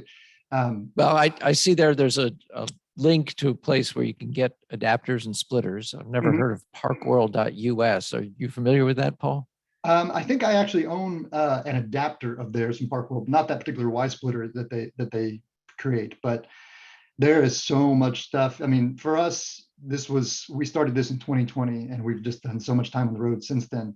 It was kind of a response to the pandemic, kind of being cooped up and so on and so forth. And, we decided, what can we do to kind of travel around, safely without having to feel like we're confined to home. We were already EV drivers. We've been EV drivers for about 6 years, but what we had was a BMW i3, which anyone that has one of those or in familiarity with those is a little tiny city car, great for the city. We used to live there in Houston, perfect for Houston. No chance you're going to tow anything with that, much less at any distance. So we wanted to stay with EV, electric vehicles. We didn't want regress, if you will, back to driving, gas, so, we bought a Tesla Model X, we found this camper, and it's just been this, trial by fire, learning everything about, camping and charging and all the pitfalls of it. Right. And again, we're doing this, we did this, for about 6 months last year, we did this and for about 4 months this year. So just an Wow. enormous amount of time on the road. Yeah. And we're still married. So that's the other perk. So That's a good thing too. Yeah. Yeah. So seeing Jason wrote also, you're putting bikes on top ruins everything. Yeah. Again, what we were talking about, his pop-up trailer is down so low, but yeah, just by the time you put something up on top, you've really had a lot more wind resistance. that And, drag is no joke. Yeah. And so I'm curious how things like the Rivian and whatnot who do have, racks that can go up on top of the vehicle, or even in the bed, like how that'll address, their fuel efficiency and have an impact and so on and so forth. Granted, they have huge batteries in the Rivian, but it'll be interesting just to kind of see what people's real world scenarios are with some of these newer trucks that are coming out, especially when it comes to drag and aerodynamics. right. So one of the things I was wondering about is the spacing between superchargers. Were you then filling in with using Electrify America or some other charger? Yeah, as a general rule, yes. For the most part, it really kind of depends on where you're at. So, in the States, superchargers obviously much more plentiful. In Canada, this is where my wife is from, so we spent a fair amount of time up there as well.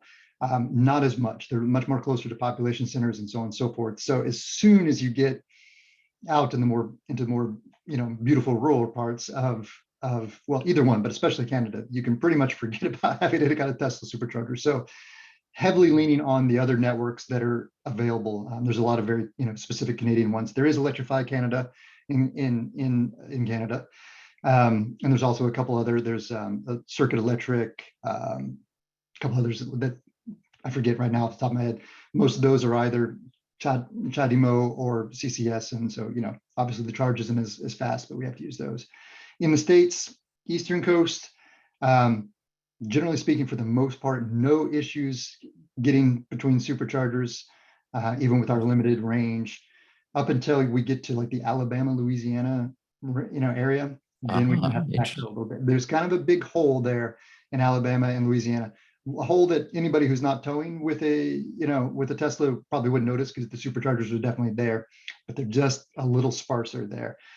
So we kind of had to, it's fine because, we plan it out to where it's like, it's the end of the day and we're just going to stop and camp, and we just camp overnight and charge, good. Kind of in the middle of a long leg. So that works. In the Midwest, again, a little bit sparse. As anyone who's maybe traveled through the Midwest can know, no issue. Again, Tesla's done a great job of making sure that coverage is all there. But if you're towing and your range is diminished, you might get a little sparse there. So there's been a little filling there as well.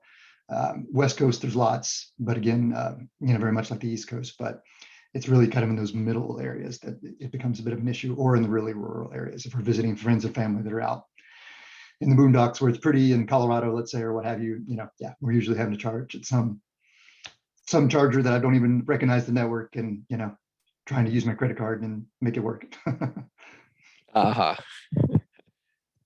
Okay. And any other folks with questions, please break in. But I wanted to ask you, Paul, on the chart that you had where the Better Route Planner pushed it all the way up to 48 hours for making a trip out to Zion. Yeah. What were you doing with the Better Route Planner to have it show you that ultimate length of time? That's a great question.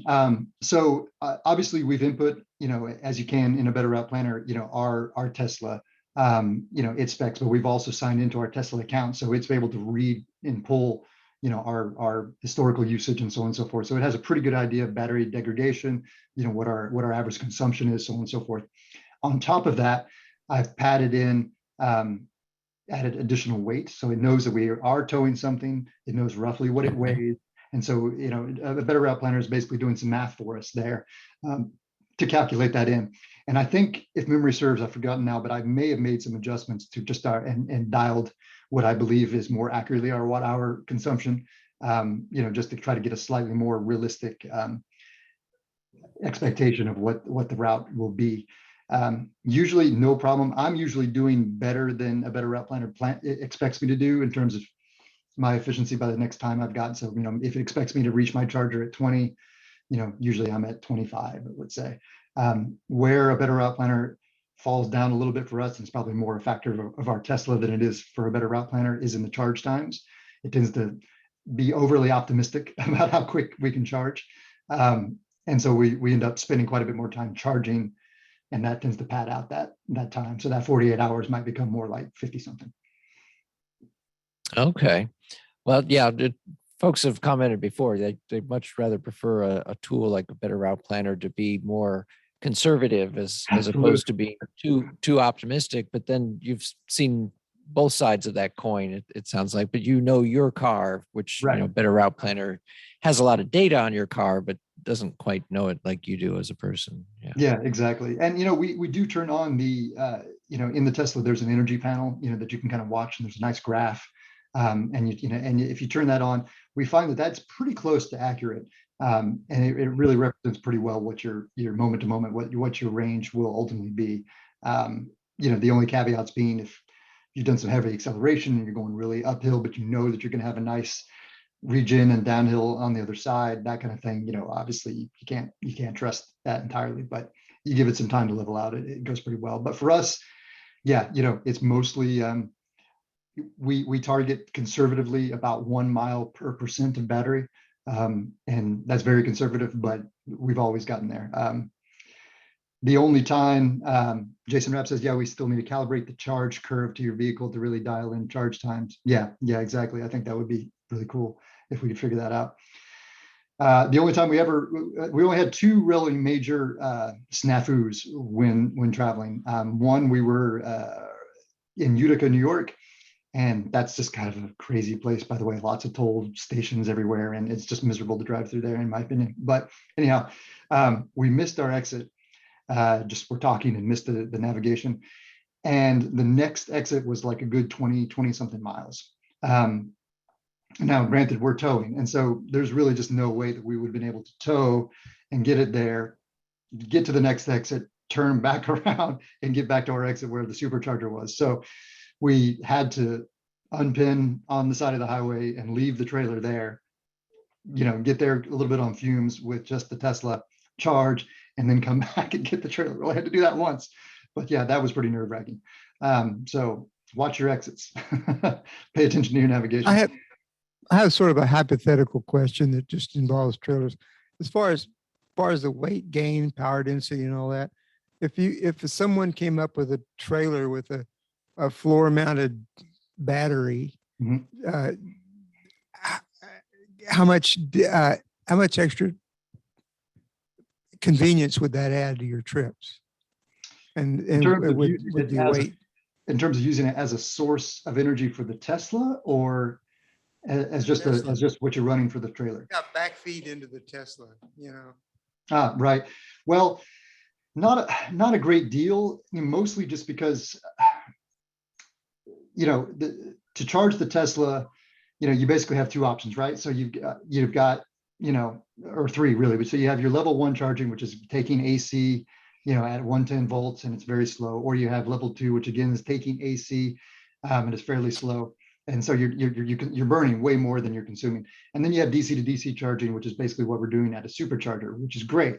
However, at those high voltages, and I'm not an expert, but I'm talking from the little bit that I know, to be able to charge at any appreciable speed, we would require some pretty thick cables, some pretty major safety considerations, and it's way outside of my scope, engineering and electrically speaking, to do that safely. I think there's been one guy I know that built like a solar powered trailer, big array of batteries that he could tow behind his, I think it was a Model Y, with solar on the top of it, and he uses it to charge. But again, I don't think he was using it to fast charge, because it's highly proprietary. He maybe could have hacked in maybe with something with ChatDemo or something like that potentially, but the supercharger, that kind of speed would be a big deal. And while you're rolling, the car is just hard locked for that. You wouldn't be able to do it while you were rolling. So you would still need to stop and charge, because if you have something plugged to the Tesla, you can't put it in drive. There's just no go. So, unless Tesla, unless we really start hacking that thing apart, and we could, but again, above my pay grade for sure. But I would be interested to play around with it, not with my car, but somebody has an old Model X they want Somebody to else's car. experiment with. Yeah. I mean, like a combination of battery that's charging up a super cap that can deliver that kind of power at that rate. Yeah. You know. Again, I think the logistics of doing it while rolling is probably the biggest thing that we probably would need to solve, because otherwise you're still in the same boat. You're still having to stop to charge, right? So that would be probably the hard part, is like, how do we figure out how to charge while rolling and do so safely, without having Tesla involved to help us. That would be a big ask for me. Paul, do you carry a spare Tesla tire with you in Super case good of question. issues? Have you Yeah. come up, or have you had incidences where you had to do or replace a tire or anything like that? Yes. So we did have a flat in the middle of Arizona, and I did have a spare. So in my infinite wisdom, so to speak, I did, make sure that we had some sort of spare tire before going on all this crazy adventures. Now, Tesla obviously doesn't sell a spare. And looks like she might want to follow up on the question, actually. And is your Model X, is it staggered? Are the tires or the wheels staggered? So Also a the great narrow question. ones Yeah. in the So we have two different wheels in front and back. Okay. Yeah, on ours. We used a company called Modern Spare. And definitely encourage you to look them up. And what they produced is really great. It's tailor-made. They make spares for a lot of different vehicles, but they tailor make them for the vehicle. We actually keep it in the, kind of the trunk area, where we folded down our rear seats, because we had a 6-seater Tesla Model X, and the dogs basically just sit on top of that. In fact, they like to kind of sit within the little cavity of the tire. And so that's where we keep it. We have it strapped down securely using straps, so it doesn't bounce around if we were to get into a car accident. And the beauty of that spare is that it does fit on front or back, no problem. And it's actually really quality tire. It's capable of doing pretty good highway mileage, as opposed to just the little donut tires, which you'd feel really, safe and insecure. Again, we had a flat in Arizona. We had to custom order some tires because they didn't have any for our Tesla at a discount tire in the nearest city. And we stayed at our campground, and we kind of commuted back and forth a few times to that city before we were able to get our, we just ended up replacing the tire entirely. So yeah, so definitely highly recommend traveling with a spare, especially if you're doing this kind of stuff. Yeah. Good question. Yeah, actually earlier this year, I have a Model X as well, and I changed it to a square configuration so I could rotate my tires. So I kind of have at least 2 spares. Yeah. The Those front Tesla wheels tires I are can really use. immense though, like they're so Yeah, large. they The are. nice It's thing about the true. spare that we have is it does it's still a big tire, but it kind of splits the difference between Oh, okay. being a spare and Ah. not a donut tire, but not being huge, because like Oh, that, okay. those Tesla tires are really, really fat. So even if you have it laid down Yeah. sideways, it takes up quite a lot of space. If you've got the space and you've already got the tire, yeah, save yourself the money. Memory serves, the Modern Spare, I think, was maybe around $400. That seems to be what Okay. everything is that we buy for the car, the adapter, the Right. tire, the whatever. So Okay, great. Thanks. Jason Rapp just commented in the chat that there was a trailer that had its own motors and battery that would basically provide enough propulsion to nullify the load of the trailer on the car. That's super cool and interesting. He's got a link there in the chat. Yeah. I need to check that out. I'll maybe find a way to convince my wife to spend additional money. That's really interesting that you found a company that even with a car with staggered wheel sizes can produce a spare that you could put either on the front or back. That's Yeah. really good. And it makes sense to have it narrower because you're generally not going to use it, but to be a full width tire would take up a lot more volume inside the car. Yeah, it worked great. Oh. And so with Mike Zutek, one of our folks online here, I want to be sure that he gets every opportunity to quiz you with anything, because he's got a lot of experience. Yeah. So this is probably where my ignorance will start to show. So let me just chat for a little bit, and maybe I'll call it like a dream session. And if you were going to spend extra money for a trailer that's got all those batteries, it helps push it. the way to spend the extra money is actually, if it lives up to its specs, the Cybertruck. Hmm. It's got about twice the battery capacity of my Hmm. 100DX, right? Right. And there's an extra advantage that not only would you be starting to think about something like 250 miles between charges, but because the battery is huge, the state of charge at which you start to limit because you don't want to charge too fast, you would be running faster charge rates. Right. Right. Almost, yeah, to further into the charging cycle. Yeah, you're in that sweet spot of very, very fast charging. Yep, you are. So think about that, and now think about the Alto 2124. Mhm. They're both metallic. They're both highly angular, and you've got a lower drag trailer behind a much longer range tow vehicle. Right. So if you want to think about fun, that I'm the guy who has the 2140 on order, or the 2124 on order, and I put down my $100 for the Cybertruck. And I don't know if I'll ever buy both of those, but I might. And so anyway, the reason I brought all that up is that the ability to have a very large battery does some things when you're towing that I don't think you can do any other way. And Elon is kind of a structural genius in his way. And what they're doing with the Cybertruck is, in effect, a high tensile strength space frame vehicle, which is extraordinarily light, so that you can put a ridiculous battery in it without having the total vehicle weight get crazy. Yeah, definitely. I'm very optimistic about the future for sure. I feel like we're going to be spoiled for choice, in the not too distant future. And frankly, for us, that was actually more of our plan. We had a little bit more of a long-term, as we maybe want to slide towards early retirement and things like that, we start to dip a toe into traveling around with a camper. And we were targeting more that when the Cybertruck comes, when the Rivian comes, that sort of time period. But because of the pandemic in 2020, we sort of accelerated those plans. So we basically just were like, okay, what can we get now? And obviously that was really pretty much the Model X. Even at the time when we were buying the Model Y, if we wanted it now, we would have to wait for production and so on and so forth. So we actually bought the Model X used. And yeah, so it's just a 90D. It doesn't have a huge battery. But it's been great. It's been able to, it's enabled us to do the things that we want to do, albeit with a lot of caveats. And so when that day comes, when the Cybertruck is available or what have you, we're going to feel tremendously spoiled because it's going to feel so luxurious to just drive for miles and miles and have so much range, and it charges so fast, and we have so much capacity, and we can get to so many places and just not even be nearly as concerned about it. So definitely looking forward to it. So I'm really enjoying the now, but also looking forward to the potential in the future. Let me say one thing to make you, I hope, feel a little bit better about your 90D. And I put together a whole spreadsheet model of the drag of the trailer behind the X, with accounting for the hole in the air and all the rest of it.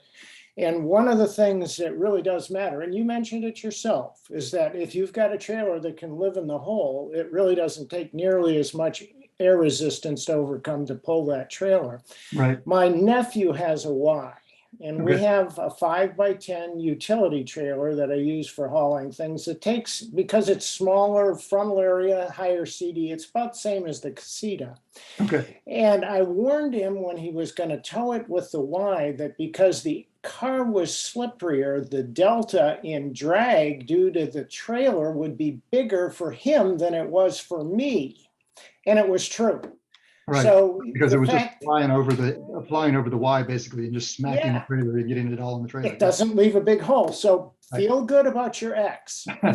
It makes a hole, and you are actually recovering most of that energy in terms of a reduced drag that otherwise would show up on your trailer. Yeah, no, I mean, again, we love it. I mean, as much time as we've done it, as much time as we spent, and again, it's been, probably a good 20,000 miles, in this setup.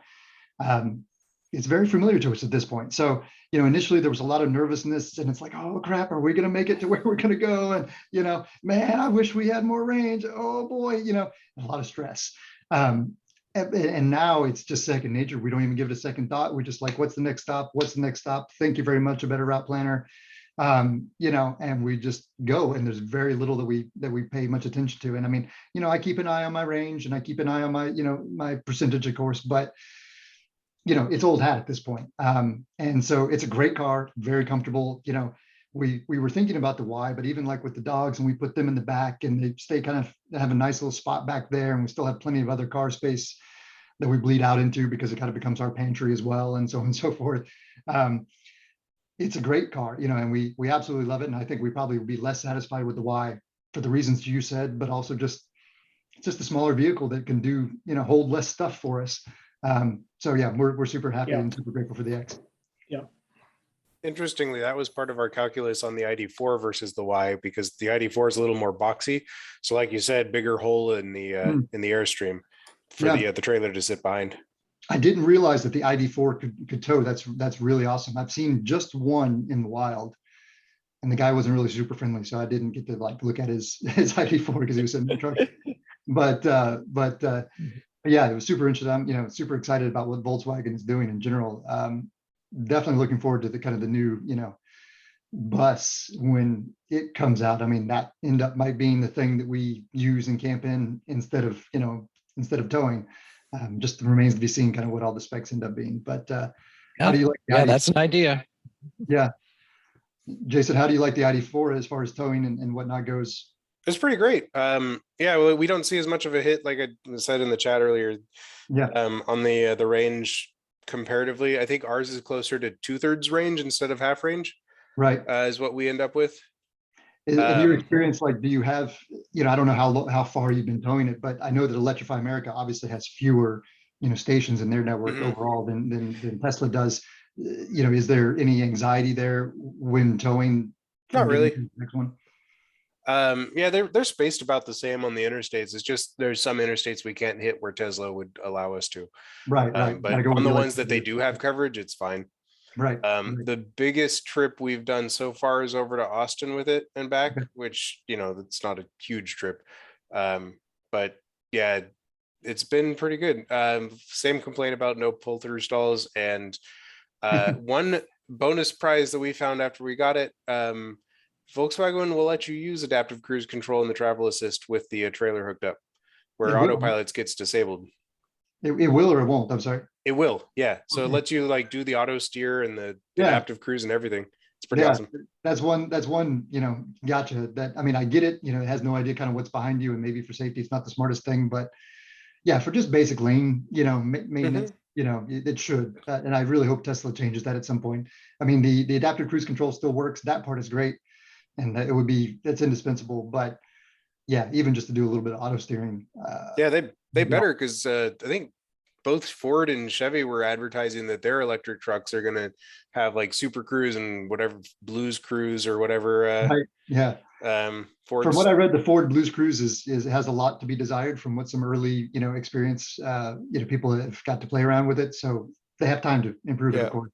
But yeah, no, it's great. I mean, and I think that's the takeaway, right? Between Volkswagen, Rivian, Ford, and some of these other ones that are coming up. Competition is not great for Tesla, but it's really great for us as consumers, because if nothing else, even if you want to stick within Tesla or stick within whatever brand that you like, it fosters innovation because you have to compete in that space now. And Tesla can no longer just rest on their laurels and be like, hey, you don't like the way we do EVs, then tough luck, So yeah, it's definitely starting to be the golden era of EVs, I feel like. It certainly is. And while I've got the four of you, and I'm including Emma here, as far as experienced towers, if it works out, maybe we want to plan the second Thursday in January to have a panel, and all four of you can contribute, and folks can prepare questions in advance and things like that. Keep that in mind if you can reserve the second Thursday in January, whether you can be here in person or online, either way, whatever. Just the four of you have got just a ton of experience with towing. Jason says, EV group camping trip. Oh, well, yeah, there you go. Looks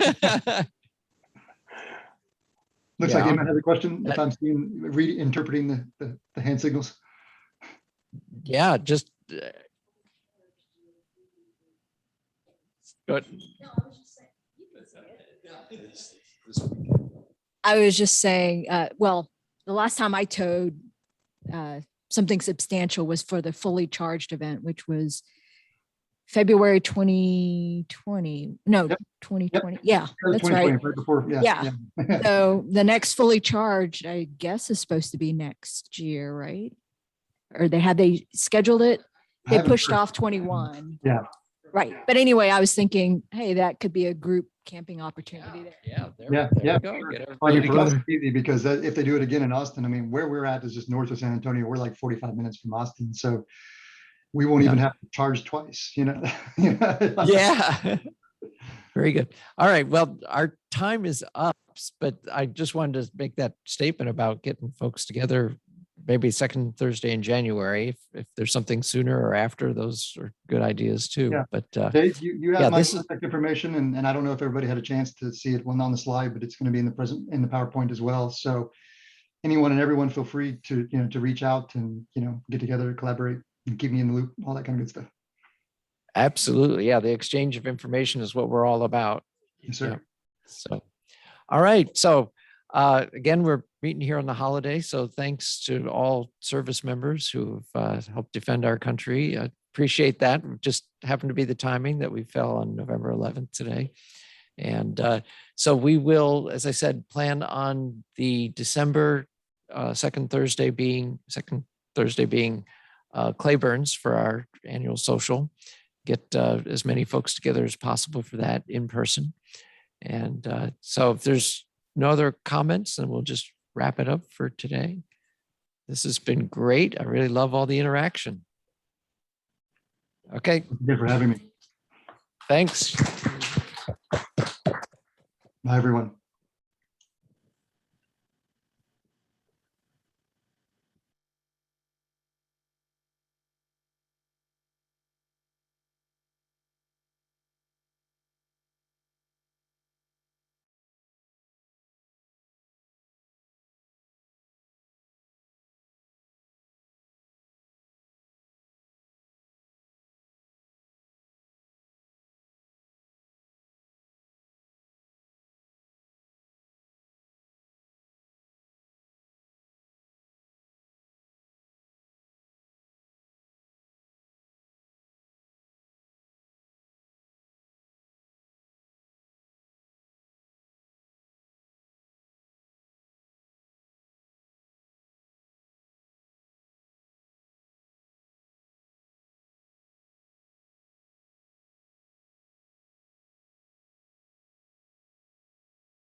Not a lot of people on Test.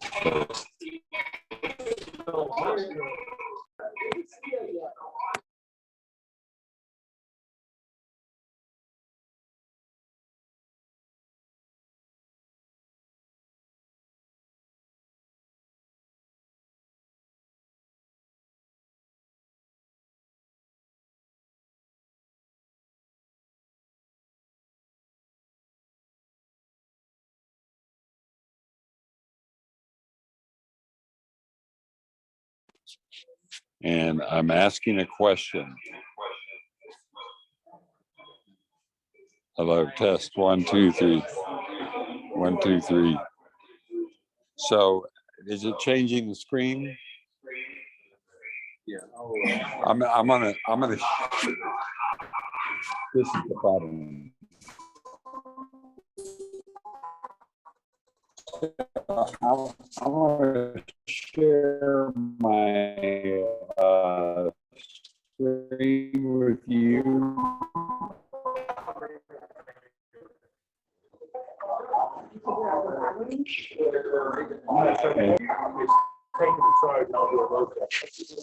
And then it's not changing, but it's the delay is a killer.